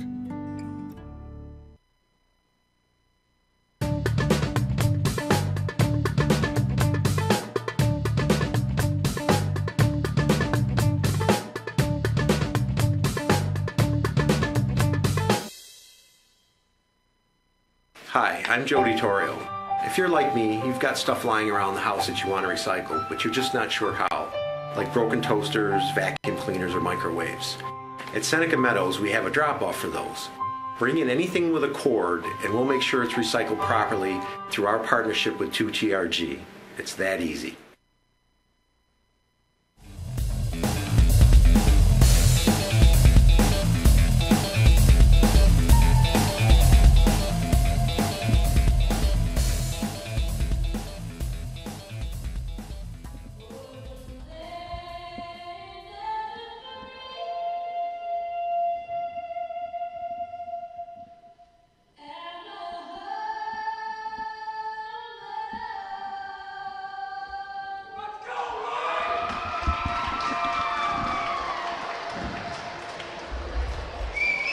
And a word on the national anthem, that may have been the top highlight at the Super Bowl last Sunday. It is the Miss Fleming from the Rochester, New York native did an outstanding job of that most difficult song to sing. But right here, we're awaiting starting lineups. Who are we going to see start for the Tribe tonight, Kevin? Well, Nick Stenberg will be coming off the bench, and Evan Yells. Those two guys sometimes start. Evan's been sick. He's coming back from mono. So you've got Jonathan Jones, Jamin Mateo, Kyle Bailey, DJ, David James Darling, and Ben Deming. So that's Deming, Benning, Bailey, Darling, Mateo.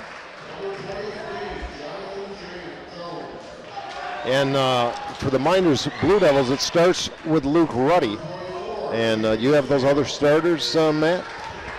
I believe tonight they'll go with Jason Anderson, Brian Johnson, Luke Ruddy, Liam Kerher, and Fletcher Reese.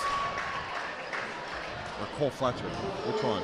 Cole Fletcher starts? Cole Fletcher. Fletcher Reese is on the team, but it is confusing. First name, last name. Yeah, it happens. That's like Fletch. Yeah, just call them both Fletch. That works. With the afro or without the afro? I'm trying to remember the names, specific names of those two movies. Fletch and Fletch Lives? Could be. I think that's Irwin right. M. Fletcher. Did you know? I finally knew one of your references 6 games into the season. Chevy Chase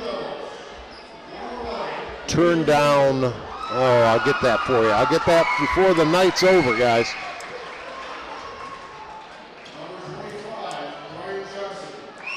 And Brian Johnson getting the start. So we talked about not having Ruddy get the big night. Who can put the ball in the hole for the Waterloo Indians is the question. Yeah, these guys have been led by DJ Darling. If he gets hot, he's a streaky shooter, and if he's hot, he can bury the 3. Ben Deming's been scoring. Nick Stenberg led him in scoring a couple times. Jonathan Jones has led him in scoring a couple times. So a balanced attack for Waterloo, but they're going to need all 4 of those guys that I just mentioned to score and score some points, get around 55-60 to win this game tonight. And we will see, just a reminder to our listeners and viewers, Newark at Waterloo girls a week from tonight, Friday the 14th, which, that got moved to Tuesday the 11th. But I need to remind you guys. Jim's got big plans for Valentine's Day. I was going to say, it's Valentine's Day. It was the 11th, but he called the league and the section and moved that game for his wife. Who did that? Jim. That's very special of Jim.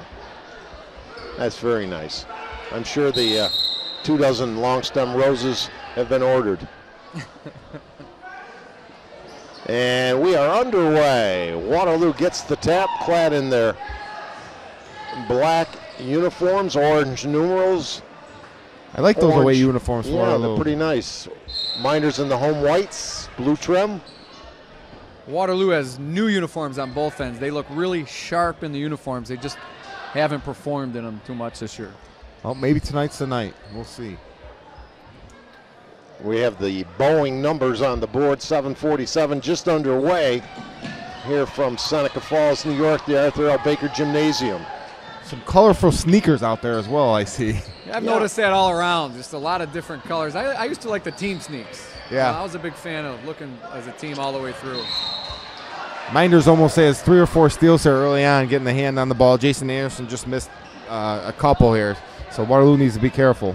And I don't remember the player's name from Romulus, but we were talking about a couple of their colorful sneakers, and one of the mothers emailed in as we have a Mynderse steal. Johnson lay it up and no, but a foul. And that'll send Johnson to the line for 2. But a nice job. The mother had said that the bright magenta-colored sneakers worn were a choice by the young man to support the breast cancer treatment. I must have meant pink sneakers then. Pink, yeah. Yeah. They're kind of a deep pink. I'm not sure what magenta is. You're not? Use smaller words, please. I would have thought you would my color have spectrum spent some of the day looking over the Corolla crayons during your day off this week, that extra day off, as Johnson hits the 2 free throws. Waterloo is very similar to the Mynderse team that was just out here young. They have 3 sophomores starting, another junior, and only 1 senior on the court right now. And they make a lot of the same silly mistakes, there you go, as we speak, that Mynderse girls did. Yeah, you take that ball inside there, and you find yourself in a forest. And Mynderse does a good job. Jason Anderson is lightning quick out front, and they're going to pressure the ball, especially when he smells blood. He'll get in there. If he gets a couple turnovers, then he really starts kicking up his defense a little bit. So Waterloo's got to be careful here, and they've struggled already. He got 2 turnovers first 2 possessions. We mentioned Connor Miller's, did you say his sister's playing in that first game? Yes, and Heidi. His turnaround jumper won't go. But I think Mynderse misses his size inside this year as that extra force down in the middle. Oh, absolutely. I can't agree with you more, Dave. Long bomb won't go. And Ruddy gets his first hoop, staying with it. And that's a frustration for Coach Panic right there. They're sitting in a zone. Cole Fletcher takes a 3 that I think Coach Panic's happy about. Ben Deming has the rebound, then just falls right out of his hand as he travels. So there's 3 turnovers now. Again, when you're the decided underdog, particularly on the road, guys, you can't give up those mistakes early and fall behind. Yeah, and can't score if you can't get a shot off, obviously. At this point, they need to get some shots up and, take care of the ball. This guy can hit the 3, but he's been off, and he misses that one, but Mynderse with a rebound. I'm sure Coach Ciotti would love to see Karaher have a couple of big games. He tries again, doesn't get it. 2 good looks. He's got to shoot those if he's open. They went in the Ruddy, he kicked it out, and Liam had 2 good looks there. He just got to knock him down. Shot no good by Waterloo. A great call by Jim Palermo there, Burke. He's one of the more respected referees in Section 5. And a good defensive play by Ben Deming. It was, and a great call there. Sometimes the refs tend to call a foul in those situations, but he had all ball on that, and it was the correct call. Looking for help down low. Ruddy, the big guy out front. And now the reset. And I think Mynderse done a good job. Early on, they had Ruddy away from the ball early in the season, outside a little bit. I think they've done a good job of getting him back in the paint where he can really do some good work. We'll see if we get any jams from Cool Hand Luke tonight. Kyle Bailey just picked up his second here with 3 minutes into the quarter, and he goes right to the bench. That's Waterloo's point guard. Ruddy, turnaround jumper. Soft shot, but he doesn't get the roll, but yet another opportunity. 3 offensive rebounds for Mynderse already. Turnaround jumper, Johnson bangs it home. He went to the bank after hours. And Johnson has 4 of the Mynderse 6 points. And I like this quick timeout by Coach Panic. Well, I've watched Waterloo several times this year, and one thing that I watch every game is their effort on the boards, and they don't seem to rebound well offensively. They don't seem to rebound well defensively, and I think really that's been the difference. Sure. I mean, all 6 points are second chance points. You know, I bet you Mynderse has had 8 or 9 shot opportunities already. To Waterloo 0. You had a couple of fine guests from the boys teams in game 1. What do you have in store for us at halftime? At halftime of the boys game, we're going to have Heather Polino from Mynderse Academy join us, and as well as the All Everything Lauren Deming are going to come in and answer a few questions, see if I can put those guys on the spot a little bit. The boys did a pretty good job in making me laugh, and I enjoyed having them over. Well, you do a pretty good job of making us laugh, Kevin. You know, Dave, Kevin was talking about rebounding. I remember that one rebound he got against Waterloo that one year. Was that the same game that you had your one assist, Matt? I think it was. I had one touchdown. That was against Waterloo in football, and then I also had one rebound, which was against Waterloo. 6-0. Mynderse in front. Waterloo needs to get something happening. Open corner shot. High archer. Bang! There you go. 1 for 1, 100% in the game. DJ Darling with the trifecta, cutting the lead in half. But Johnson comes through. He's off to a fiery start here. Johnson looking to go for a career high tonight.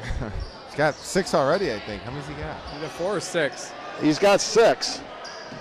And I'll tell you, if he played basketball the way he hits the golf ball, everybody would be in trouble. That's right. His father's a pretty good golfer as well. 8-3, the Academy. Driving, dish off, out front, another 3, no. Blue Devils looking to run. Waterloo gets back. If you watch both games tonight, you know, you sat and watched the girls' game and you sat and watched the boys' game, there's talent at both teams, but the quickness and the athleticism and the level of the boys, it's more, the atmosphere is picked up, the excitement's more, even though it's 8-3 Mynderse early. You can tell it's just a little bit quicker of a game. Yeah, it is, and you know, obviously that's a big difference in both sides. Sometimes the girls might be as skilled, just the athleticism's not there. And a pretty move by Jamin Mail, and answering again is that time Jason Anderson. Jason Anderson with his first hoop. Thought that was Johnson at first. Again, very similar look and size, and 10-5, pace is picked up. Yeah, Mynderse getting a lot of points in the paint other than Ruddy. Johnson's got 6 in the paint. Anderson just 2 in the paint right there. So, you know, a good job of getting into the teeth of that zone by Waterloo for Mynderse. You know, it was kind of easy. They flashed Johnson in the middle of the zone. He had a wide open 8-footer, knocked it down twice. They're going to have to adjust that zone like Syracuse does to get somebody to cover that, because he's going to continue to make that shot, I would think. Syracuse, 6 p.m. versus Clemson at the Dome this Sunday. Kerr for 3. No. Tapped up by Ruddy. Kept it alive. Strong to the hole. No. Second effort. Yes. Mynderse outworking them big time on the boards. It's not just Ruddy. It's been everybody. That was Fletcher that time. Fletch lives.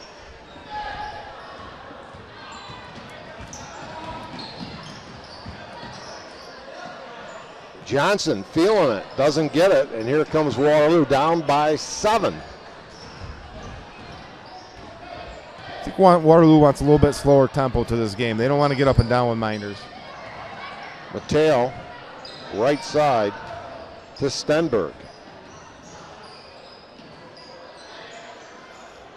That looks very imposing inside for Waterloo as they're near half court, under 10 on the shot clock. Nice dish off, and the missed chippy, however. That was a great pass by Jonathan Jones. Good penetration, got in the paint. Really good look there to Michael Wright. Great pass. There's a replay.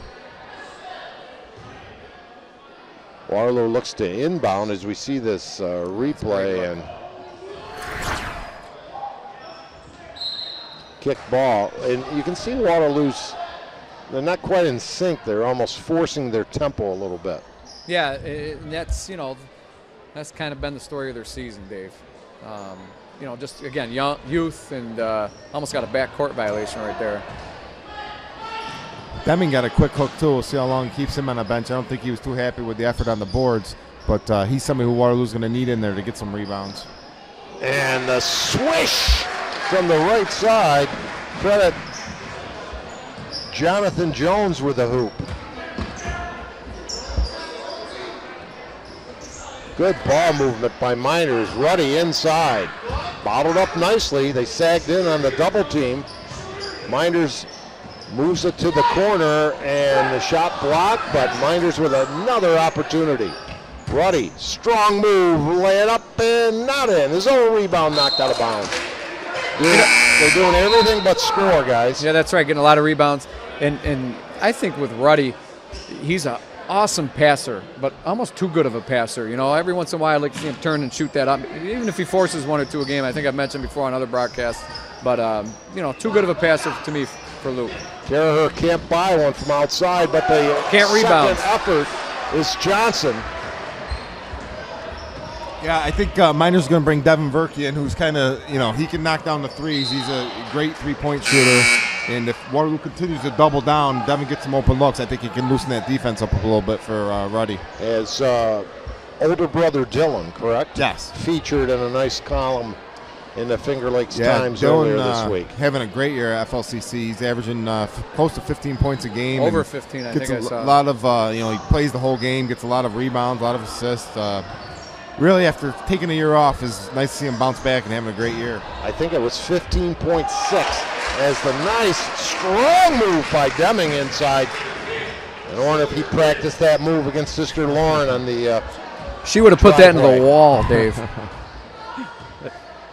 Well, Mynderse going to hold it for one here, and they've gotten great looks from the arc, and you know they only have a 5-point lead, and they're killing them on the glass. Yeah. So you know if they can just box out Waterloo, continue to make Mynderse shoot, I think you're right. Verkey, oh, it's a bad pass by Anderson. And Johnson missed the pass. Waterloo has double dribble, tough break. They were in, I think they lost shot, or perhaps lost count of the time left in the quarter. So Mynderse gets a break. Dave Barnick along with Matt Verkey, Kevin Korzeniewski, Jason Hunt filling in for his brother Jeremy tonight, while Jim Sinacropi, our producer here, controlling all the action. At the buzzer, the shot from half court nearly goes by Big Luke Ruddy. And that'll do it after one, 14-9 Mynderse. More high school basketball coming your way right after these words.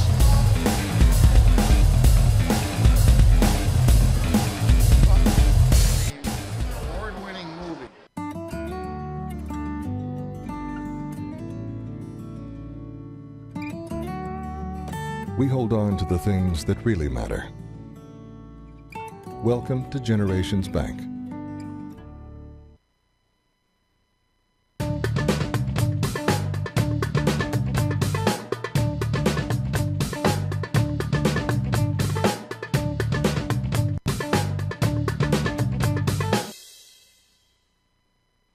Hi, I'm Jody Torrio. If you're like me, you've got stuff lying around the house that you want to recycle, but you're just not sure how, like broken toasters, vacuum cleaners, or microwaves. At Seneca Meadows, we have a drop-off for those. Bring in anything with a cord, and we'll make sure it's recycled properly through our partnership with 2TRG. It's that easy.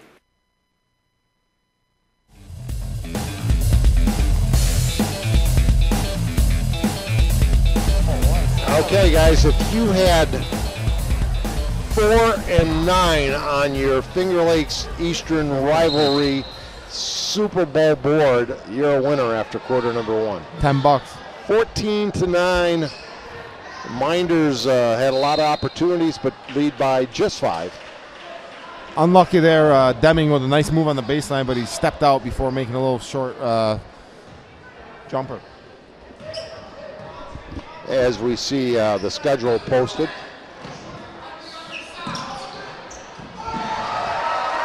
I think it's Brett Anderson, brother Jason. They got the 2 freshmen in, Brett Anderson and Devin Verkey now.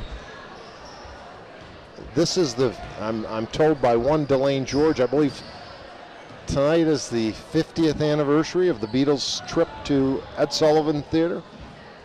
That was sounds this right. week anyway. You remember that? Well, bang! Three-pointer. Deep. David James Darling. DJ Darling with a second trifecta. And who hit that first hoop for Mynderse this quarter? Brett Anderson, the freshman. We had a wide open look on the wing. And side move tapped up, and they're going to get Ruddy, I think, for over the back. Now, the bad news is, the good news is for Mynderse, they're getting multiple opportunities. Yeah, the bad news is if they don't convert, they may get a little frustrated like that play. Yeah, well, that was a terrible call. That was Dan Deming jumped back into Luke Ruddy, and Ruddy got the call. That was just a bad call. Nice bounce pass. Swing it. Better ball movement right here, guys. Shot won't go, however. And here comes Kara. That's Devin Verkey. Oh, pardon me. They got both wear those long leggings. Yes. You can tell by the skinniness of the arms that it's a Verkey, Dave. Shot from Verkey. Downtown won't go. There's a defensive. I think I started to say this Maybe in the I was first going game. to say you can tell by the stroke.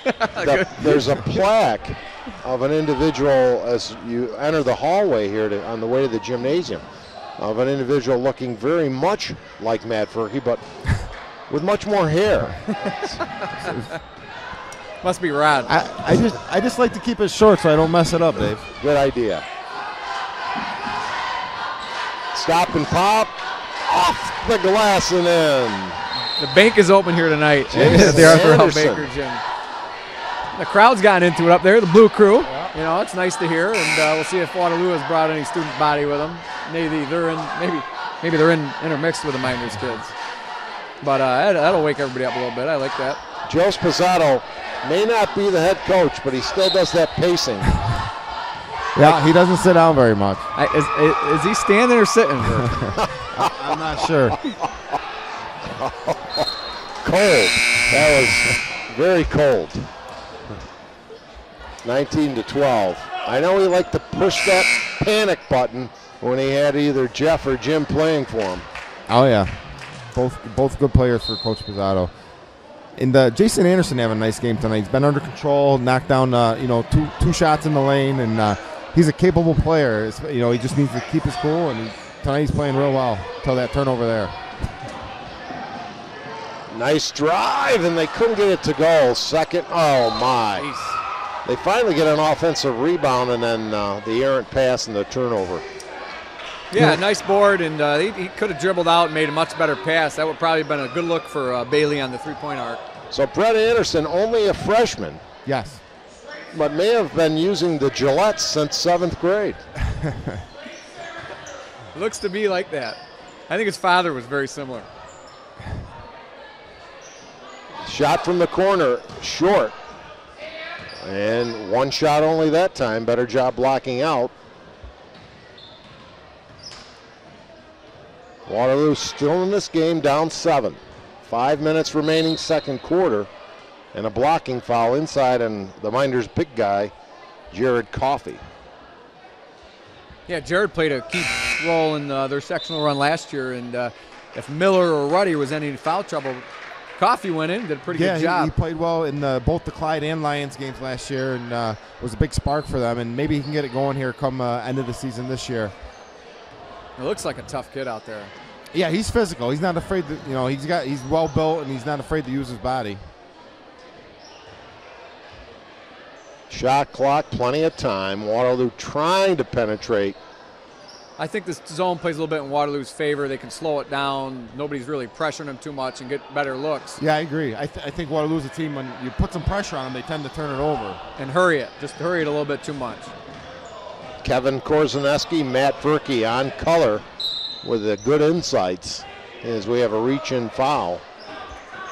I think right there, that's just, he's trying to split two people. Just make the pass. Make the easy pass. Make the easy pass and get into your offense. That's a hard thing to do, is dribble between two guys.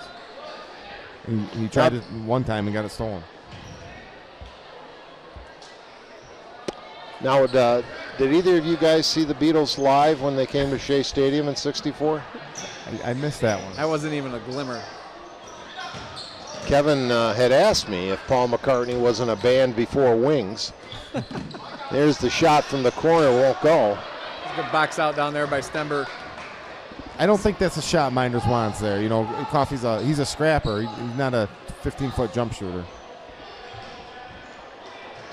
And they've had opportunities to close that lead, and they get a second one here. Their outside shooting, which suffered in the other occasion I saw Waterloo play, and that ball partially deflected, but a third opportunity. Turn around, Jay, no. Hustling for that. You got to appreciate Deming's effort. He didn't get the result he wanted, but if he sticks with that. Yeah, another bad call by, he's just going for the rebound. Nobody's boxing him out. And when Ben Deming plays hard and he plays with that intensity, he's a good player, but sometimes he just gets lackadaisical and kind of, just roams out there. When he's not roaming, when he's playing aggressive, he's a heck of a player.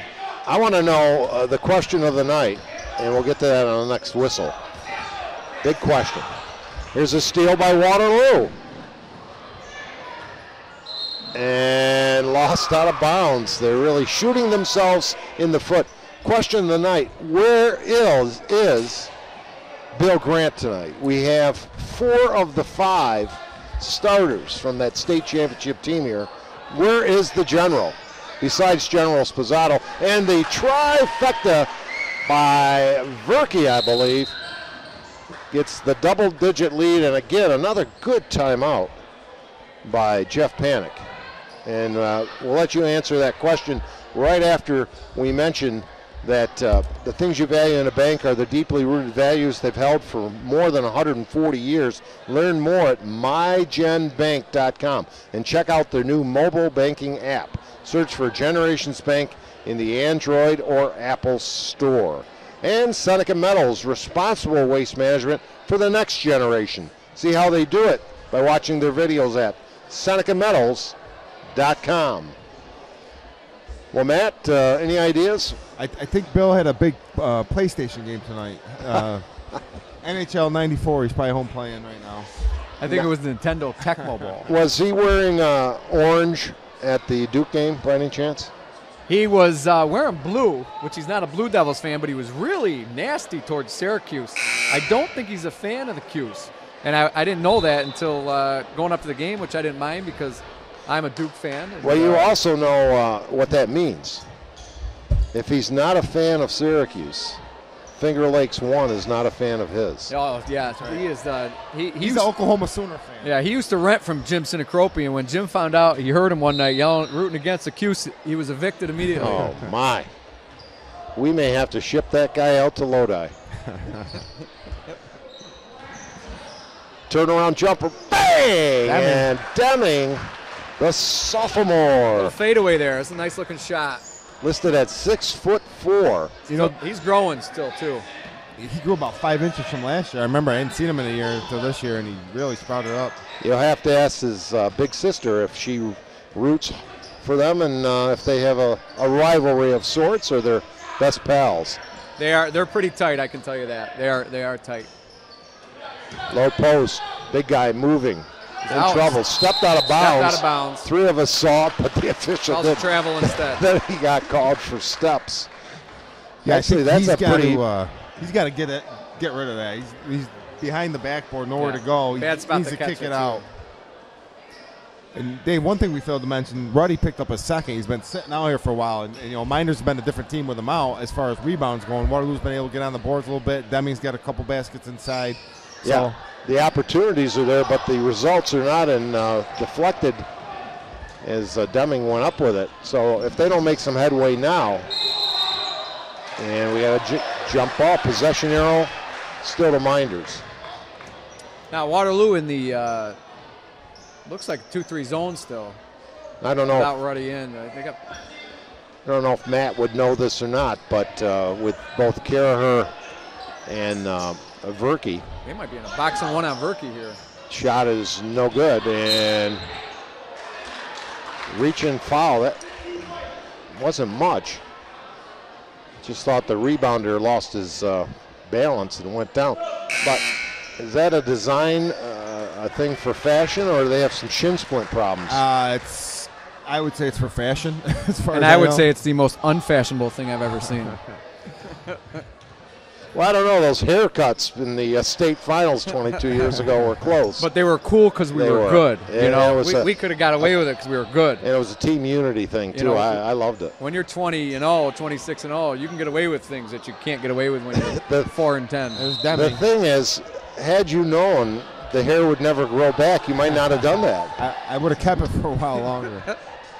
22-14 here, a minute 38.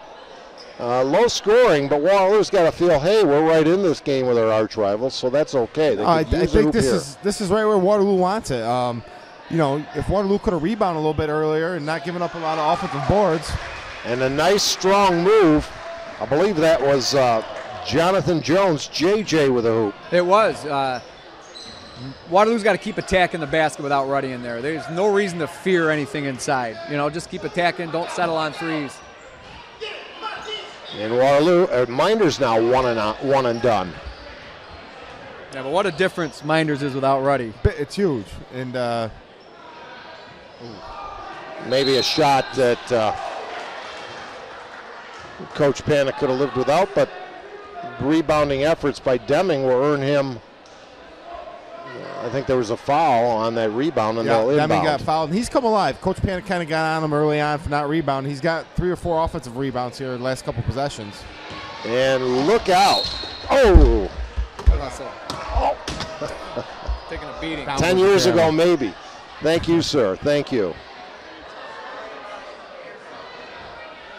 That's great hustle by Verkey on that play. He saw that pass go over him 2 times before that, and he kind of read it, he anticipated it, got a finger on it, but just not enough. But good hustle and very good anticipation. Nothing that Matt Verkey ever did. Nick Stenberg with the "we're not in Kansas anymore" sneakers. The shot's no good. That's a bad shot by Jonathan Jones and Waterloo right there. That's bad. Get a better look.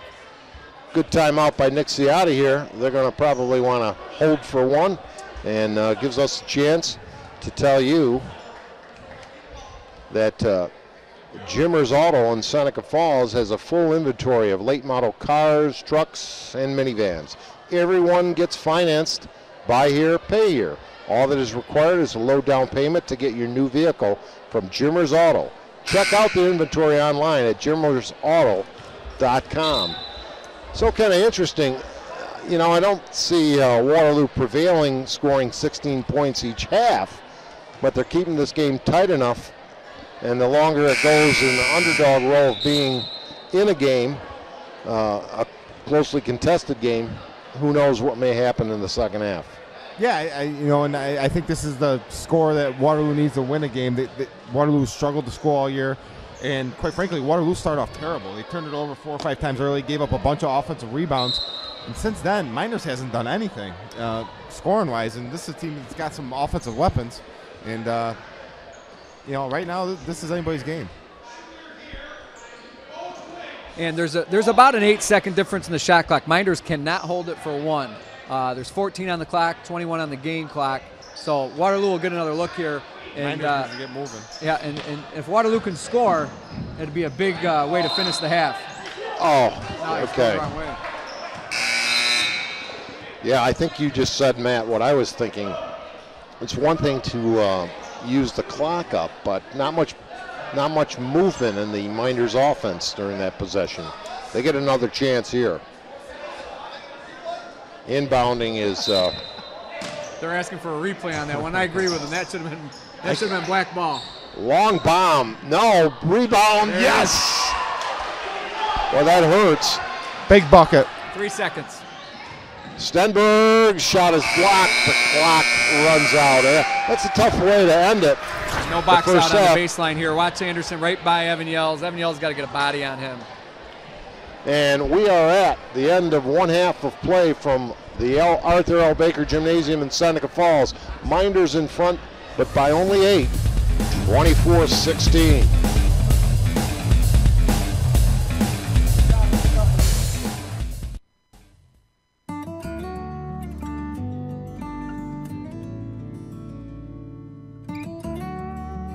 We hold on to the things that really matter. Welcome to Generations Bank.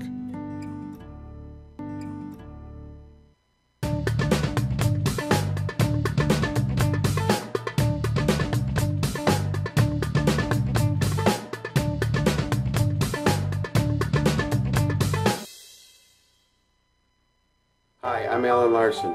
At Seneca Meadows, landfill gas is used as fuel to generate electricity to power between 12,000 and 18,000 homes. And because this fuel is burned at high temperature, it doesn't go into the atmosphere. To learn more, watch our videos at senecameadows.com.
And welcome back to the Arthur L. Baker Gym. We have Mynderse Academy boys with a 24-16 halftime lead, and we are very happy to have at halftime tonight Lauren Deming from Waterloo and Heather Polino from Seneca Falls. And we're gonna talk about the elephant in the room right now. They're both a little nervous, but they're gonna be fine. And we have some questions for them, very similar to the same questions we asked the boys. First of all, girls, welcome to the show. Thanks. You guys had a great game. Waterloo, you guys were hot early, and that's tough to overcome. Very skilled team, but great effort by both teams. And we can all get along after that game, correct? Yeah. That's the one thing that's great about you girls is, you're very good sports. So we're going to ask you a few questions, and we did the same thing with the boys, and some of the questions are going to be the same. So we're going to start with an easy one, and we're going to go with you first because you're more nervous, and we'll let you get out of there. Sorry about the distraction there. And so, Heather, favorite place to eat in the area? The deli. Really? The downtown deli? Yes. Luke Ruddy said the same thing. We go there a lot. And I agree. You and Luke do it together? Yes. Okay. And Lauren? Chichinos. Chichinos, the first Waterloo eatery. So Yeah. the Franzones will be very happy Yeah. that you said Chichinos because they were the only Waterloo one. So good job, Lauren. Way to stick to your roots over there in Waterloo. Okay. All right, we're going to talk about favorite hoops player. Lauren, you're first this time. Who is your favorite hoops player? Michael Carter Williams. Michael Carter Williams. How come? Because we play the same. You do? And he played for Syracuse. You're a big Syracuse fan? Big one. All right. Heather? Cooney. Trevor Cooney. Yeah. He was on fire the other night. I know. Did you watch? No, we had a game. Oh, you did? missed him. But Yeah, you we heard did, about it. yes. How many threes do you remember? 9. 9 threes. God, that's amazing. Okay. Favorite sport? Heather, you first. Softball. Softball? Yeah. Lauren? Basketball. Basketball. Okay, we got one basketball and one softball. All right, here's a real serious question. You can think one person that had a huge influence on your career that got you around and did a lot. This is the hard one. Lauren, you want to start? I'd have to thank my dad. Your dad? Yeah, definitely my dad. He brings you around and pushes you hard? Yep. Okay.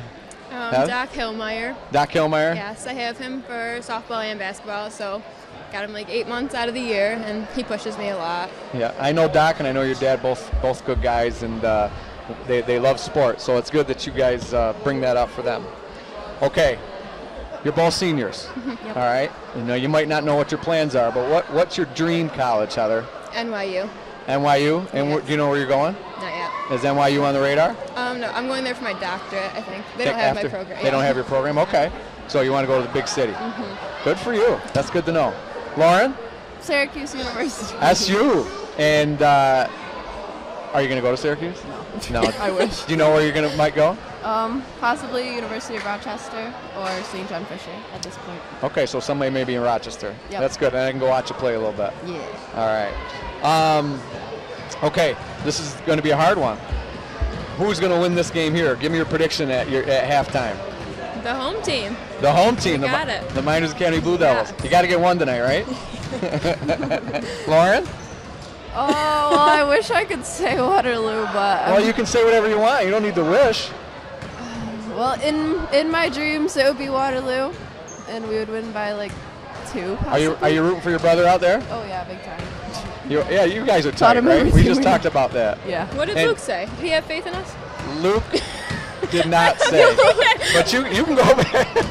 I'm glad you asked, because you can go back and watch, and you can get his answer. But he did the old, well, our girls are working hard, and they're playing their best, and he said, but I thought he did a really good job, because I wouldn't have said you guys at that point.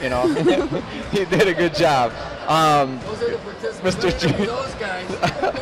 I can't even look at it. All right.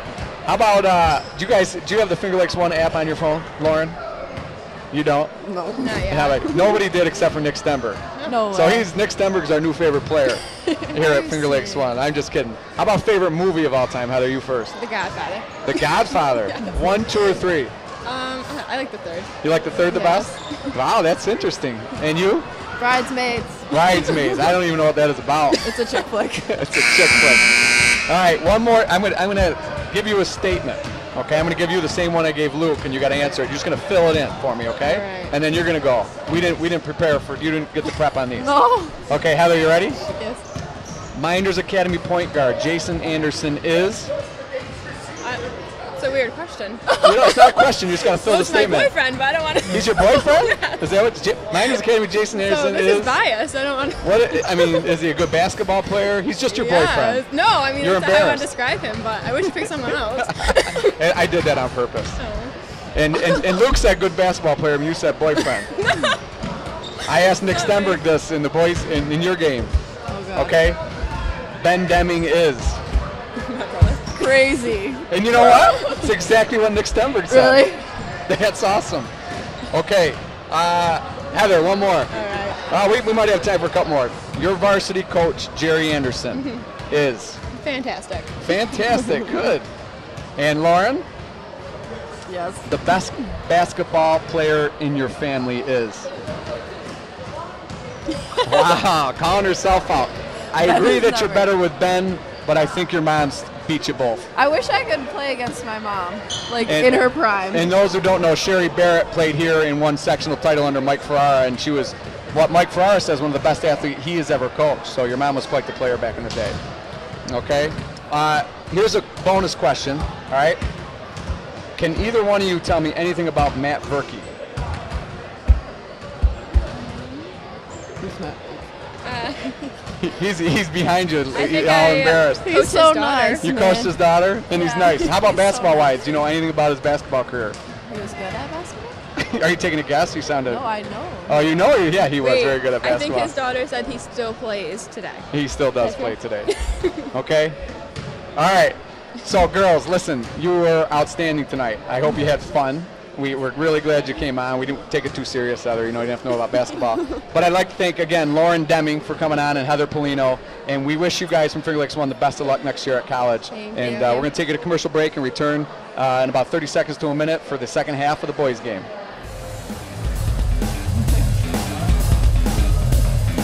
Wow.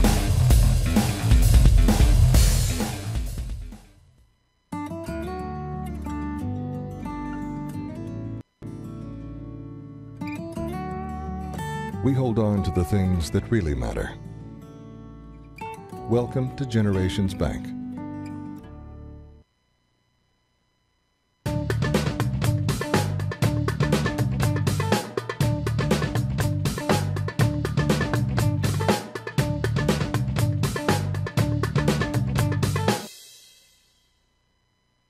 Hi, I'm Jody Torrio.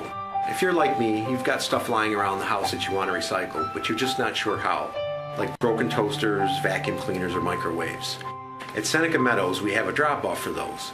Bring in anything with a cord, and we'll make sure it's recycled properly through our partnership with 2TRG. It's that easy.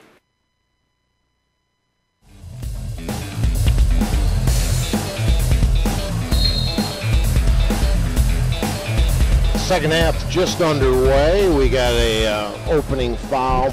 And guys, what does Waterloo have to do to hang in there and maybe pull out the upset? I think, keep Mynderse off the boards, especially with Ruddy back in there now, and take care of the ball and make some shots. And Waterloo stopped them on that possession, and here comes the Tribe. Open three. Doesn't get it, but they'll get another chance. Interesting. Nice job, Kevin, between both games, interviewing Nick Stenberg and Luke Ruddy during halftime of the girls' game in game number 1. And then Miss Deming and Polino in game number 2 here. They did a great job. We really appreciate those girls and boys coming on. Outstanding job by all the kids tonight. And a nice steal by Waterloo. They're making great effort. They just can't get it to go. Long three won't go. Second effort won't go. It's a great rebound by Jones, but you come down with it before you go back up with it. A little bit too quick on the release. Ruddy stop and pop. No, but the long rebound comes out deep. I had a chance. There you go. As Ruddy inside. Nice pass from Anderson. He missed most of that second quarter on the bench with 2 fouls. And I think we're going to have steps called. That was only Ruddy's second field goal of the night. 4 points for Luke. And Deming had a little chippy down here, but he shuffled his feet. He should have just went right up with it. He had Jason Anderson on him. Could have went right over him. And scramble for the loose ball. Ruddy retrieves. Long three. Johnson. Bang! And he's had a good night. And they've needed him. Yeah, Johnson with a 3 there. He's done an inside and outside so far tonight. In double figures at 11, and a quick Waterloo timeout as they are down 13. Interesting halftime for myself. Number one, I got to meet and greet the much maligned, off-maligned Patrick Prane out in the quarter. And he's well aware. He may consult with one of our sponsors, actually, because of the verbiage by one Matt Verkey. And also, I visited a concession stand, and they asked me if I was the guy doing the games with Kevin Korzeniewski and Matt Verkey, and as I ordered a hot dog, and it said, those hot dogs were from your era. So I may have to make a quick exit here at any time. Great lunches served daily in downtown Seneca Falls. Come down and watch the big game on one of the 10 flat-screen TVs at Red's Place, or visit them online at men'shalloffame.com. That's Red's Place. I'd like to join you guys next Wednesday, but I can't because that'll be Syracuse at Pitt. That's right. So you're going to Pittsburgh to watch that game, Dave? Actually, that sounds... Actually, I don't think I would want to do that in February, but I'm unavailable that night. Got to, write all the Valentine's cards down. It's true. Send them out. Inside feed stolen. Coach Panic trying to find the answer, and here's a steal. Mynderse throwing it away almost as much as Waterloo. Nice bounce pass, and going to the other side. What do we got? The basket will Why count. won't that basket count? They didn't take that away, did they? He's calling offensive goaltending on Deming, which is an awful call. Deming shouldn't have been near the basket, but it's just a bad call. The ball was through the hoop. Yeah, well, it's got to come through the net, and I don't know what Deming was doing. Right. Well, let's watch it here. Oh, I would have let it go, and I don't think anybody would have called it. But I'm not even sure if that's the right call. That doesn't get called Sunday mornings either. I can tell you that. I might have called it on the other team a couple. The bottom times, line is Ben shouldn't even have done No. that. The ball was through the basket, and he's just kind of playing too emotional and running high. A little frustrated. Bad turnover the play before that too. Yeah, they can't get. They've really expended a great amount of effort and are struggling now to stay in this game, despite the efforts. Next Tuesday, which of you fellas is working that Newark at Waterloo game? That's me, the girls' game. Along with Brendan? No, the Web Dog. I think the Web Dog. Is it? Here comes Waterloo, scattered second half, and Stenberg gets the shot rejected by Johnson. And looping pass to Ruddy, and no, he's going to be called for steps. A lot of things happening out there. You know, Waterloo just doesn't seem to play with much confidence. You know, they just seem to catch the ball, and they're kind of like a deer in headlights where they don't know what to do. And, you know, I don't know if you can solve that. And Mynderse on the fast break. Kerr just needs to throw a bounce pass. He kind of left Luke with nowhere to go, throwing him a little lob, really nowhere to go. Boy, it's become a scrum, like a rugby scrum out there. One of my doctors played for the Bosnia national rugby team. That's a fact. Interesting. I don't know. Is that interesting? I think it is. Rugby being such a tough sport. Besides, it is a tough sport. I agree with that. I like what Mynderse is doing here, though, the press. You know, they came out and pressed last time. I'd like to see that a little more tonight. The teardrop floater won't go, and then a foul on the frustrated Cole Fletcher. A lot of frustration fouls out there today and mistakes. You know, that's maybe the rivalry between these two teams. That, you know, you're out there, the game's being broadcast, and you want to do good, but these guys got to keep their heads. It was 50 years ago today. And here we go. That the Beatles landed. Just to let you guys know that. I think you already told us that. No, I had it wrong. They performed this coming Sunday 50 years ago. Okay. On the Ed Sullivan Show. Thanks for clearing that up, Dave. I know. I'm sure all our viewers were concerned about that. They were. You don't want to get yelled at by your son again. Yeah, Waterloo there, a little not sure what just happened against the press there, but they jumped up and had the ball, and I think he thought he was going to travel and just threw it to the Mynderse player. And there's a pretty move on the baseline. That time Fletcher gets it to go. The second hoop, 4 points, and the lead at 15. Mynderse, or excuse me, I don't remember the point in the game when Waterloo last scored, but they haven't scored this quarter. And, you know, that's what we talked about at the start of the game. Waterloo struggles to score the ball, and tonight's no different.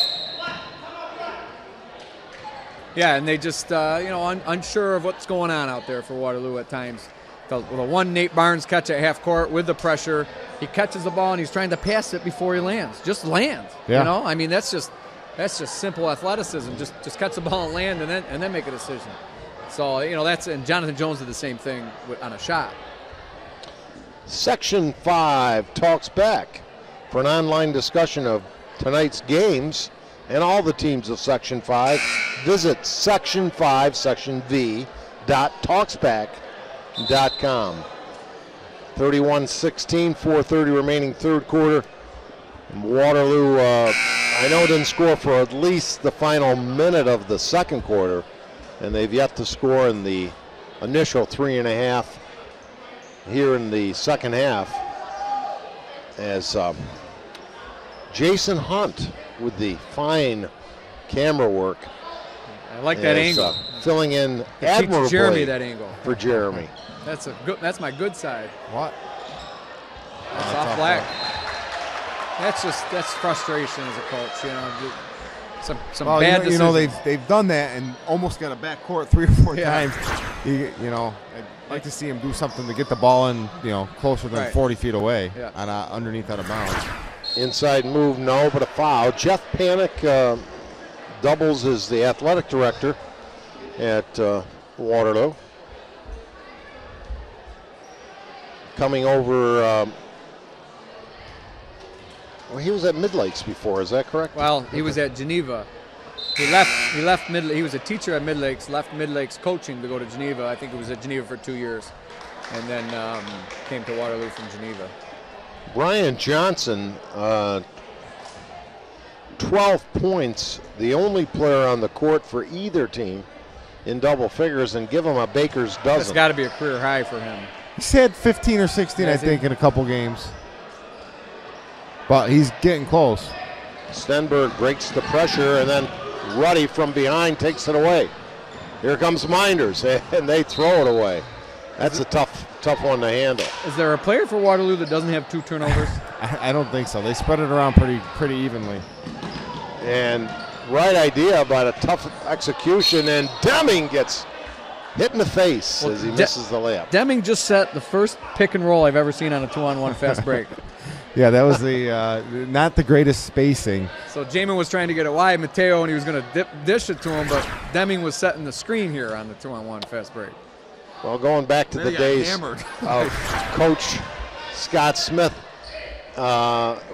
did he allow you guys to wear low cuts? I'm trying to remember. Sneakers? Yes. No, he didn't. We had to wear high tops. LA Gear. Is that right? We had team shoes as juniors. They were LA Gear. Ruddy gets his third field goal, a strong inside move, and still Waterloo looking for the first points. But back then the second half, the high tops are still encouraged. Yeah. I wear low cuts now when I play. Well, of course, nobody runs in those games anymore. they walk it up.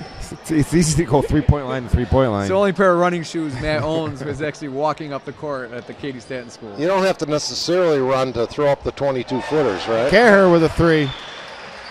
So he gets off the Schneid after an 0 for first half and a 3-point bucket. Well, you know what it is, Dave. Kobe Bryant wears low cuts. Kevin Durant wears low cuts, and they're probably the two most popular players outside of LeBron James in the NBA. So it's I see 5-6 players out there with low cuts on right now, with KDs or Kobe's on. I was just noticing Deming sneakers in particular just do not look like they have a great deal of ankle support there. I know hopefully he's taped. I don't think a high top matters if you're going to sprain your ankle too much. If it's going to go, it's going to go. And some say by wearing low cuts you actually strengthen your ankle a little bit. Oh my, going down hard and looking to see if the basket went in. That's a scorer's mentality. I'm watching that play and I'm thinking to myself, that's not a good shot decision. But the worst decision was the foul. That Anderson was out of control and Mateo comes in and just knocks him down. But I give a lot of credit to Mynderse. I think it's the press that's really bothering Waterloo.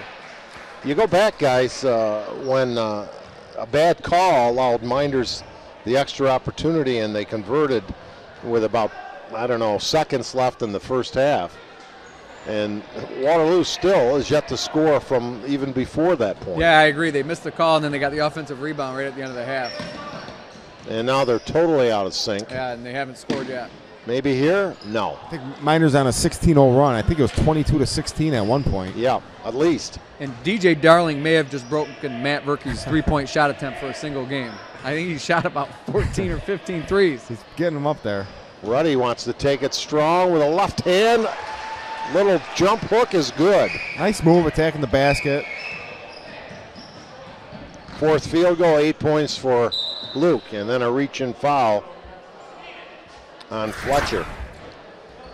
So Mynderse would be on their way to their 6th league win, 6-7 in league play, 7-10 overall, unless there's a dramatic turnaround. Yeah, and then they they finish up with Palmyra, so I think they're going to finish 7-7 in the league.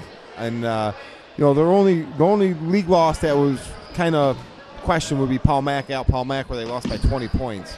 So they could lose the Palmac game though too as well. That should be a good game. Well, they got Mid-Lakes left. Oh, Mid-Lakes. Okay, Mid-Lakes. Yeah. Mid-Lakes could give them a game too. Yeah, but they should beat Mid-Lakes. Yes. You're right.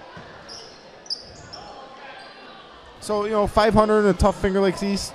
They got the 6 losses to Wayne, Geneva, and Newark, and then the 1 to Palmyra.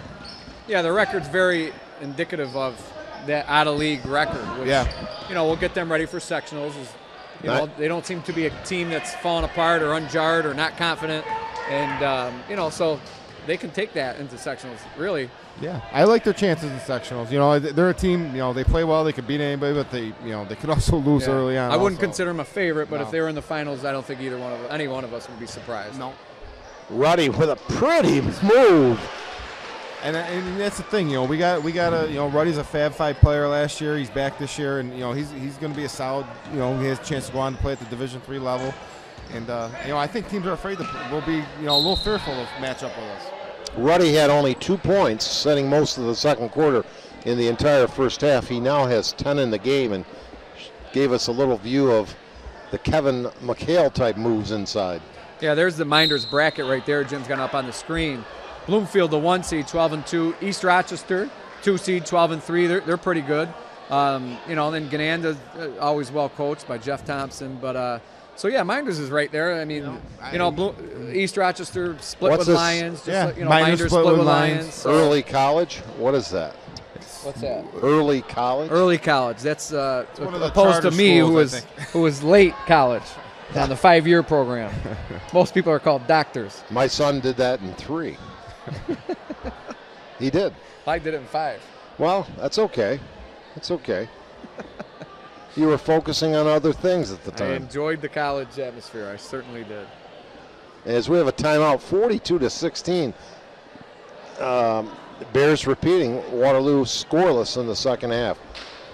Yeah, 1:16 to go here in the third quarter, and Waterloo's still yet to score. And I'm not really sure what we're drawing up here. And Mr. Barnick is throwing away his 50-50 tickets. I don't even know if they had a winner. Coach Panic's throwing away all of his plays in the playbook. I do know that next Tuesday night is Jim got that game shifted from Valentine's Day so he could do the Skinny Atlas dinner trip in Roses. And Tuesday night it's Newark at Waterloo. Our last, it's been fun for me. I'll say it at the end of the broadcast tonight too, but being able to share the microphone with you guys. And finally, the three-pointer in the first points of the second half for Evan Yells, who finds the bottom of the well. Senior Evan Yells, he's been out for a while, like I said, with mono, so it's good for him to get back in there. Big bucket. Ruddy, I think, just got called for the offensive foul. There was a little contact. I couldn't really see. Let's see a replay. That's the old drop step and foul call. He posts down. That's a terrible call. Yeah, that's bad. Just awful. I've seen a lot of Mynderse games this year. He's been the victim of a lot of bad calls. Big guys never catch a break. Could have been steps there, and then a steal. Quick pass down court. Laid up and in. Devin Verkey's first hoop. Impressive. 44-19. 25-point lead. This game was a 6-point deficit with about a minute to play. Whoa. I'm open. Hands. Nice hands. It's a good catch. Protect the equipment. That's what right. Jim says. Protect the equipment. At all costs. Yeah, we got a camera down over here to the right of us. Long three. No. Ruddy rebound. Yes, and one. Count the basket. It has been all Mynderse Academy here in the third quarter, pouring it on for the hometown. And all Luke Ruddy with a chance to hit his 11th point with his first free throw of the evening. Not actually, Waterloo has not made a free throw. Well, they're taking a lot of threes. Have they attempted any? I'm not sure if I may have missed one or not. I have none down recorded, however. I don't know if that's possible. And this is not exactly a work of art going on the court right now. No, not a fundamental clinic on how to take care of the ball here for the Waterloo Indians. So what grade is your, I'm sorry, Matt, go ahead. No, go ahead, Dave. What grade is your son, and had an opportunity to meet him early? My son's a 4th grader here in Seneca Falls, and my daughter just came over and handed me the water. She's a 6th grader. Back irons it as the half expires, or the quarter expires, 47-19. A big run for Mynderse, basically salting this one away. We'll be right back. They outshot us 25.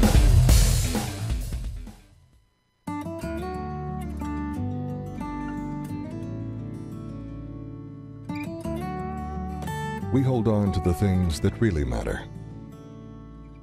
Welcome to Generations Bank.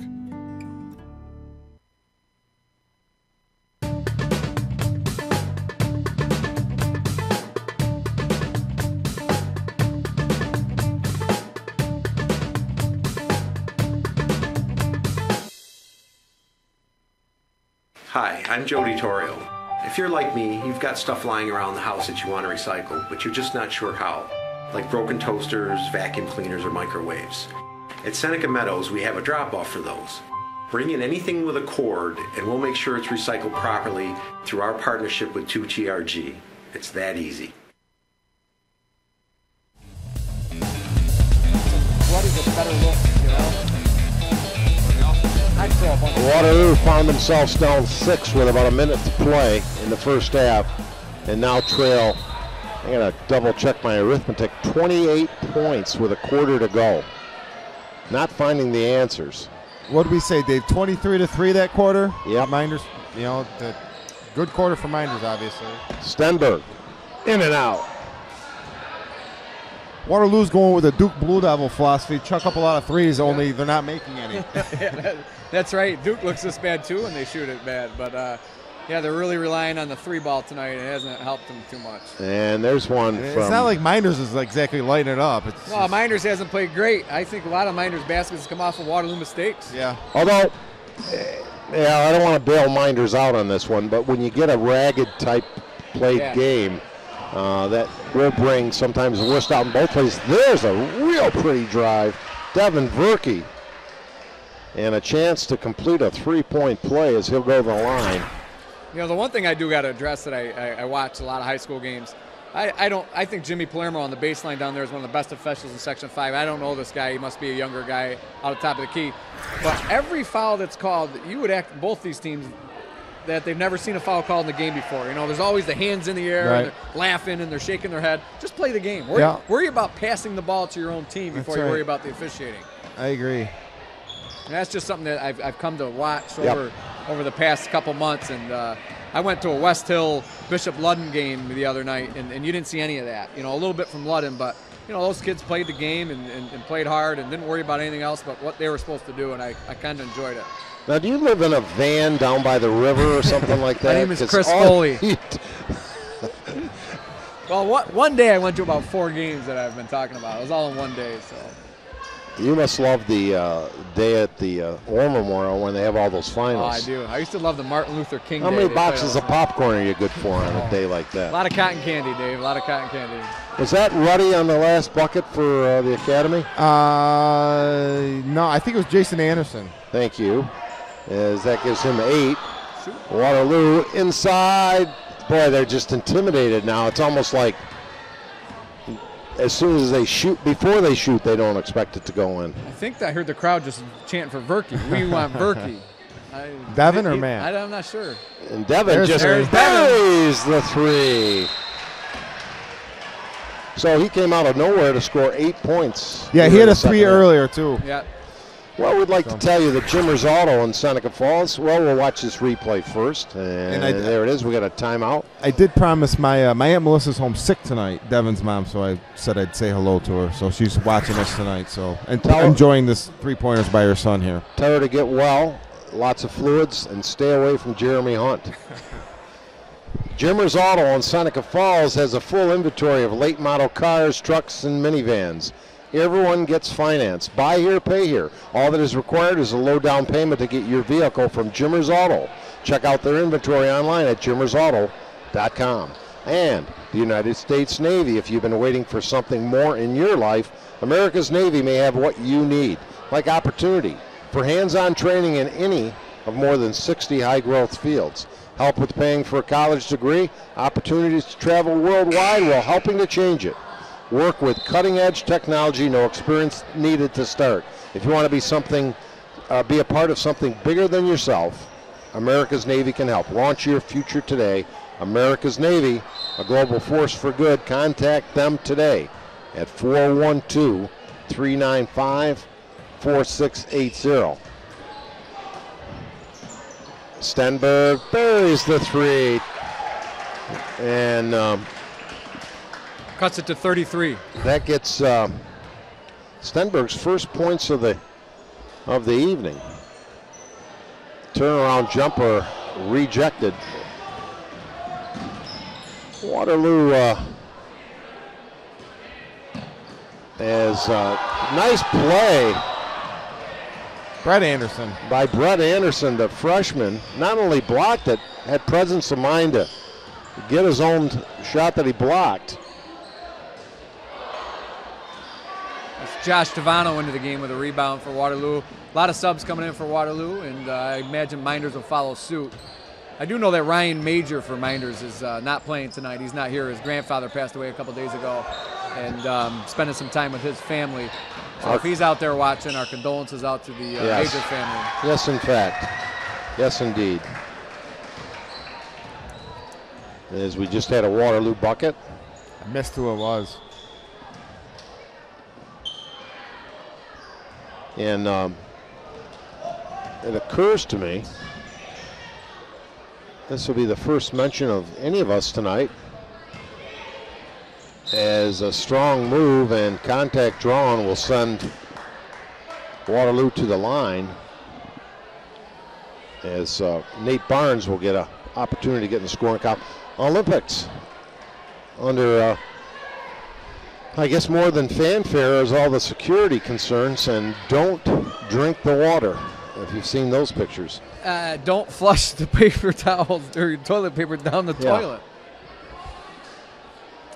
Yeah, just amazing me this day and age that, you know, they're not ready for this, and, you know, they've been preparing for it, and they've done some nice things, but, you know, from some of the reports I've heard and read, and just the facilities aren't ready, and the hotels weren't finished, and it's kind of a disaster. Everything's under construction, and how does that happen? How does that a bid get awarded to? I don't know. It's too bad. Hopefully the athletes enjoy it. It's a throwback Olympics. Back when you didn't have all the luxuries. That's right. We're a little spoiled over here. I did see where the American athletes, Olympians, were saying their facilities were actually good, but much of the other information we've received is suspect at best. But that water was something else. Yeah. And Coffey needs to get rid of that ball quick when he gets it down there. He's trying to back in, and he's getting doubled and really nowhere to go. Just get rid of it. We got Zach Bishop in for Minders for the first night. Number 44 inside, and I think he's seeing his first action.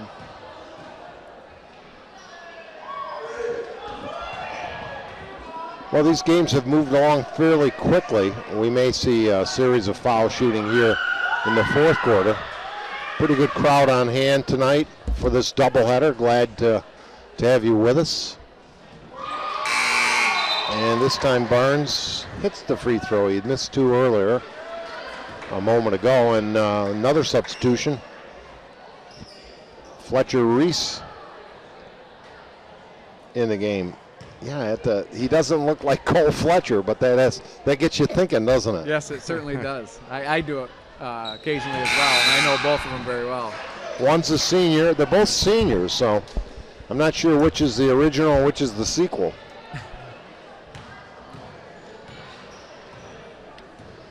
Yeah, American Beauty. Did I mention that on Chevy here? Chase, yeah, we heard all about it.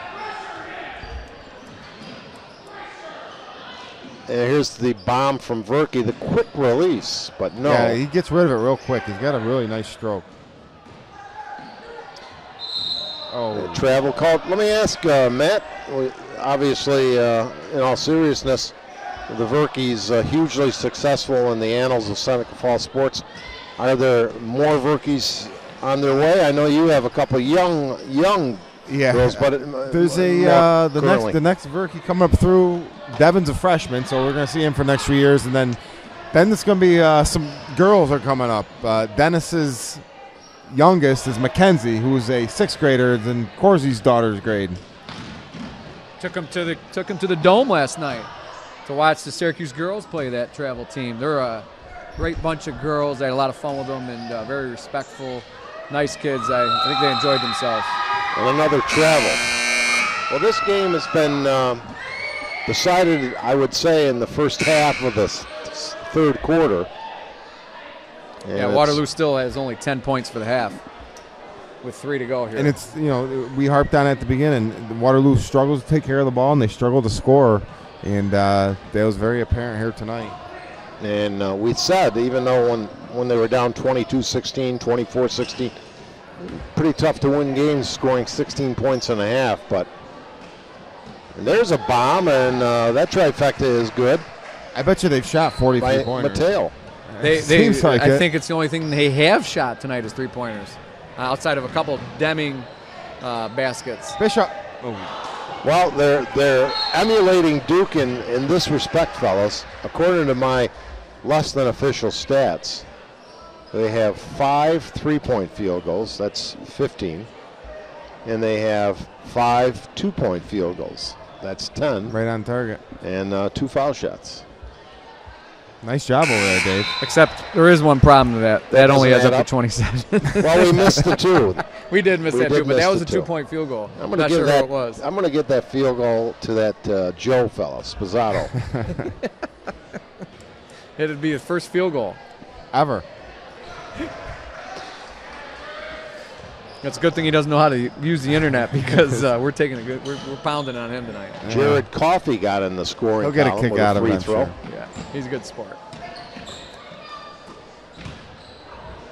And jumper won't go. My dad told me the story when they went to a Section 5 banquet, and my dad introduced him as his twin brother. They look like twins, Danny DeVito and Arnold Schwarzenegger.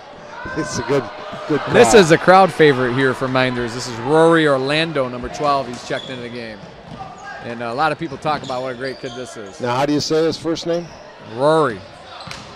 Although it's spelled for our viewers at home, Ruairi. Well, maybe it's Ruiari. I'm going by what you said. I think Rory sounds better. I need to buy a consonant in there. Last time I read those letters out, I was visiting the optometrist.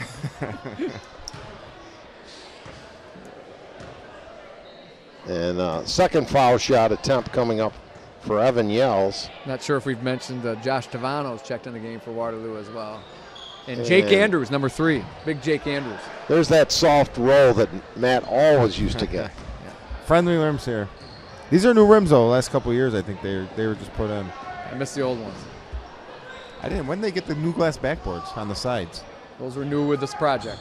So a couple of years? Yeah, I think within the last year. Yeah. Jake Andrews' sister, Dave, you'd like this. She's a hurdler. She was a Division I hurdler from Waterloo and just graduated from the University of Buffalo. Nice. In the past year or 2. High arcing shot. Oh! Yes! And it counts. And the crowd goes wild. Orlando! The most popular basket of the night. And he gets free tuition for Minders at Minders for the rest of the year. Absolutely. He's got a big smile on his face. That's great to see. Oh, yeah. And it'll also be in the archives of YouTube. He might be the only one that comes back and watches this game over and over again. And with that hoop, they doubled the score, and he may get a chance yet again at the foul line. Let me give you a roster for all these kids who hustle and work for 6 months along with their coaches. Jacob Andrews, Josh Tavano, Nick Stenberg, Kyle Lutz, DJ, David James Darling, Evan Yells, Jonathan Jones, Jamin Mateo, Nate Barnes, Kyle Bailey, Michael Wright, and Ben Deming.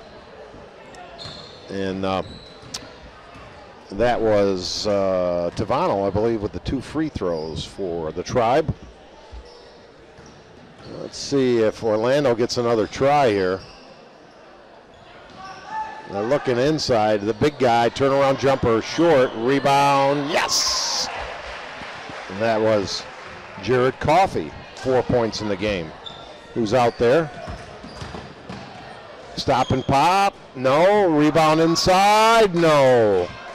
We got Zach Bishop, Jared Coffey, Luke Ruddy, Brian Johnson, Jason Anderson, Cole Fletcher. Ryan Major's not here. Devin Verkey, Fletcher Reese, Rory Orlando, Liam Kerr, and Brett Anderson, your Minders Academy Blue Devils 2013-14 version with 29.2 ticks remaining. So guys, no football at all this weekend. We got the Pebble Beach situation. We got Syracuse basketball 6 o'clock Sunday. It's time to hunker down. We got sectional starting up, and then getting the end of the NCAAs, and great time of the year. We have a big South Seneca Falls 6th grade travel game tomorrow, Dave. Is that right? Come down 2:30 at Where? St. Paul's Rec Center. Oh, it's down here, huh? Yeah, too far of a drive. I heard for South it. Seneca's favored by 12. Girls or both? Girls, my daughter's team, yeah. Nice. Do they have any of the Mingus girls on the No going Mingus, against? no Minguses. I heard one of those teams I heard in South Central was really strong down at the lower end, lower ages. In the 6th grade? I don't know what grade, but they do have 2 Mingus girls on the varsity. Yeah. A senior, Scholas is a big name down there. At Heather Scholas, I think her name is. Her daughters are pretty good. Yeah. And Breeze, I think that's her cousin. That's the freshman on the team. That'll do it. 62-33. A convincing win for Mynders. Looked like it might be tough for a while, but then the lopsided score. And we'll be back with post-game comments and more after these final words from our sponsors. I thought Jim was going to come out and shut it off and start taking the tape.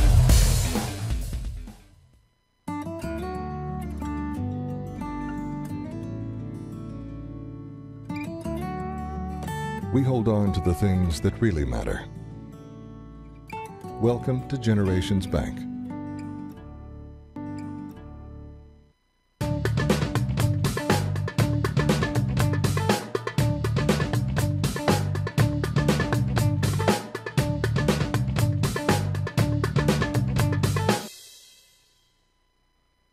Hi, I'm Alan Larson. At Seneca Meadows, landfill gas is used as fuel to generate electricity to power between 12,000 and 18,000 homes.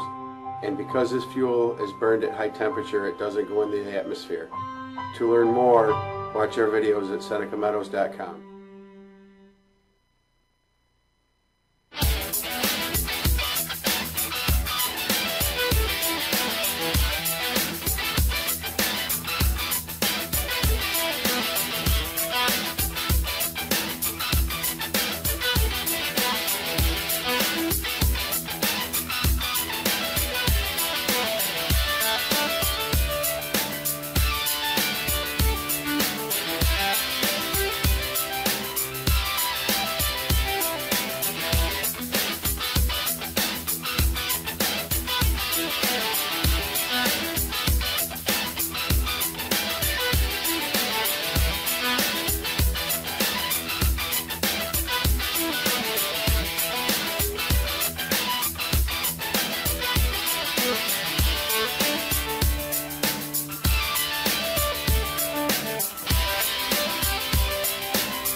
Well, it's been fun.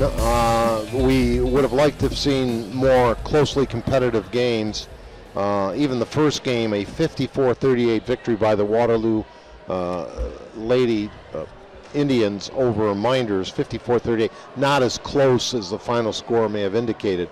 And the second game turned into kind of a nasty game in the second half. Not nasty as far as the players' behaviors were concerned, but 33 points in the entire game for Waterloo, getting beat by 29, 62-33. And unofficially, the leading scorer for Waterloo, DJ Darling, with just 2 threes, 6 points. Leading scorer. Mynderse had 2 players. Really, I guess you'd have to say player of the game, because when it was still competitive, Brian Johnson had a fine game, 13 points. Ruddy with a big third quarter finished with 12, again unofficially, 62-33. And guys, Waterloo was in it for the better part of 2 quarters, and then, boy, they just hit a wall and couldn't get anything to go. Well, part of the reason they might have been in it early was Ruddy sat most of the second quarter on the bench, and the game kind of got stagnant without him. Mynderse came out and pressed in the third quarter. I thought Verkey came off the bench and did a good job. But, Waterloo just too many rebounds for Mynderse and too many mistakes offensively. And for Mynderse, Matt, they will go as far as Luke Ruddy takes them. But to go deep in the sectionals, he's going to need some help from some source. Yeah, he's a tough guard, and he's going to demand a double team. And if Mynderse can knock down some 3-pointers, I think they can. Get going forward with sectionals here. I think, if they can shoot and knock down 7-8 3-pointers in a game, I think they can hang around with anybody in Class C1.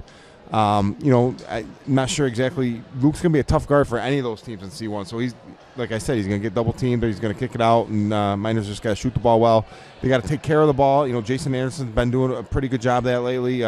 He's settled down. He made some nice shots tonight, a couple nice passes, and his brother Brett, and they got some nice pieces. If they can put it all together, I think they can make a nice run here in sectionals. Well, guys, as I've said many times and will continue to repeat in all sincerity, I so greatly appreciate the opportunity to do some of these games again, and my great appreciation and thanks go to Jim Sinacropi for this opportunity, and what a joy it is, quite seriously. We had a lot of fun tonight. We got a little silly at times, but when you have laughers on the scoreboard, that tends to happen. But it's been a joy for me to get the opportunity to team up with both you guys, both you stars, and it's been a lot of fun, and look forward to some more dialogues on either the high school podcast or certainly the Orange podcast. It's been a pleasure. Yes, I enjoyed it as well, and enjoyed work with you. I really enjoy the banter, so I look forward to those emails and texts and Syracuse's first loss. And Wednesday, I'm not sure what time that game is against Pittsburgh, but if it's a late one, would you like me to see about getting Thursday off from Waterloo School? If you could call that in again, I'd appreciate it. No, it was fun and great working with you, Dave and Kevin, both of you guys, and a lot of laughs, and coming back and after hearing you call our games for so long to be on the other side of this with you, it's been a lot of fun, and look forward to doing some more. All right, so to all our listeners and viewers out there, we greatly appreciate your support as well, and look forward to serving you in the future as well. We hope Jeremy Hunt, our ace but ailing cameraman, is back on his feet soon. We thank Jason for his work tonight, and of course, producer Jim Sinacropi for all the work that gentleman does, and for Matt Verkey and Kevin Korzeniewski from Arthur L. Baker Gymnasium. The final scores in tonight's doubleheader: in the girls' game, Waterloo 54, Mynderse 38, and in the boys' encounter, the second half of the doubleheader, Mynderse 62-33 over Waterloo. Thanks, everybody. Have a great weekend, and may the force be with you.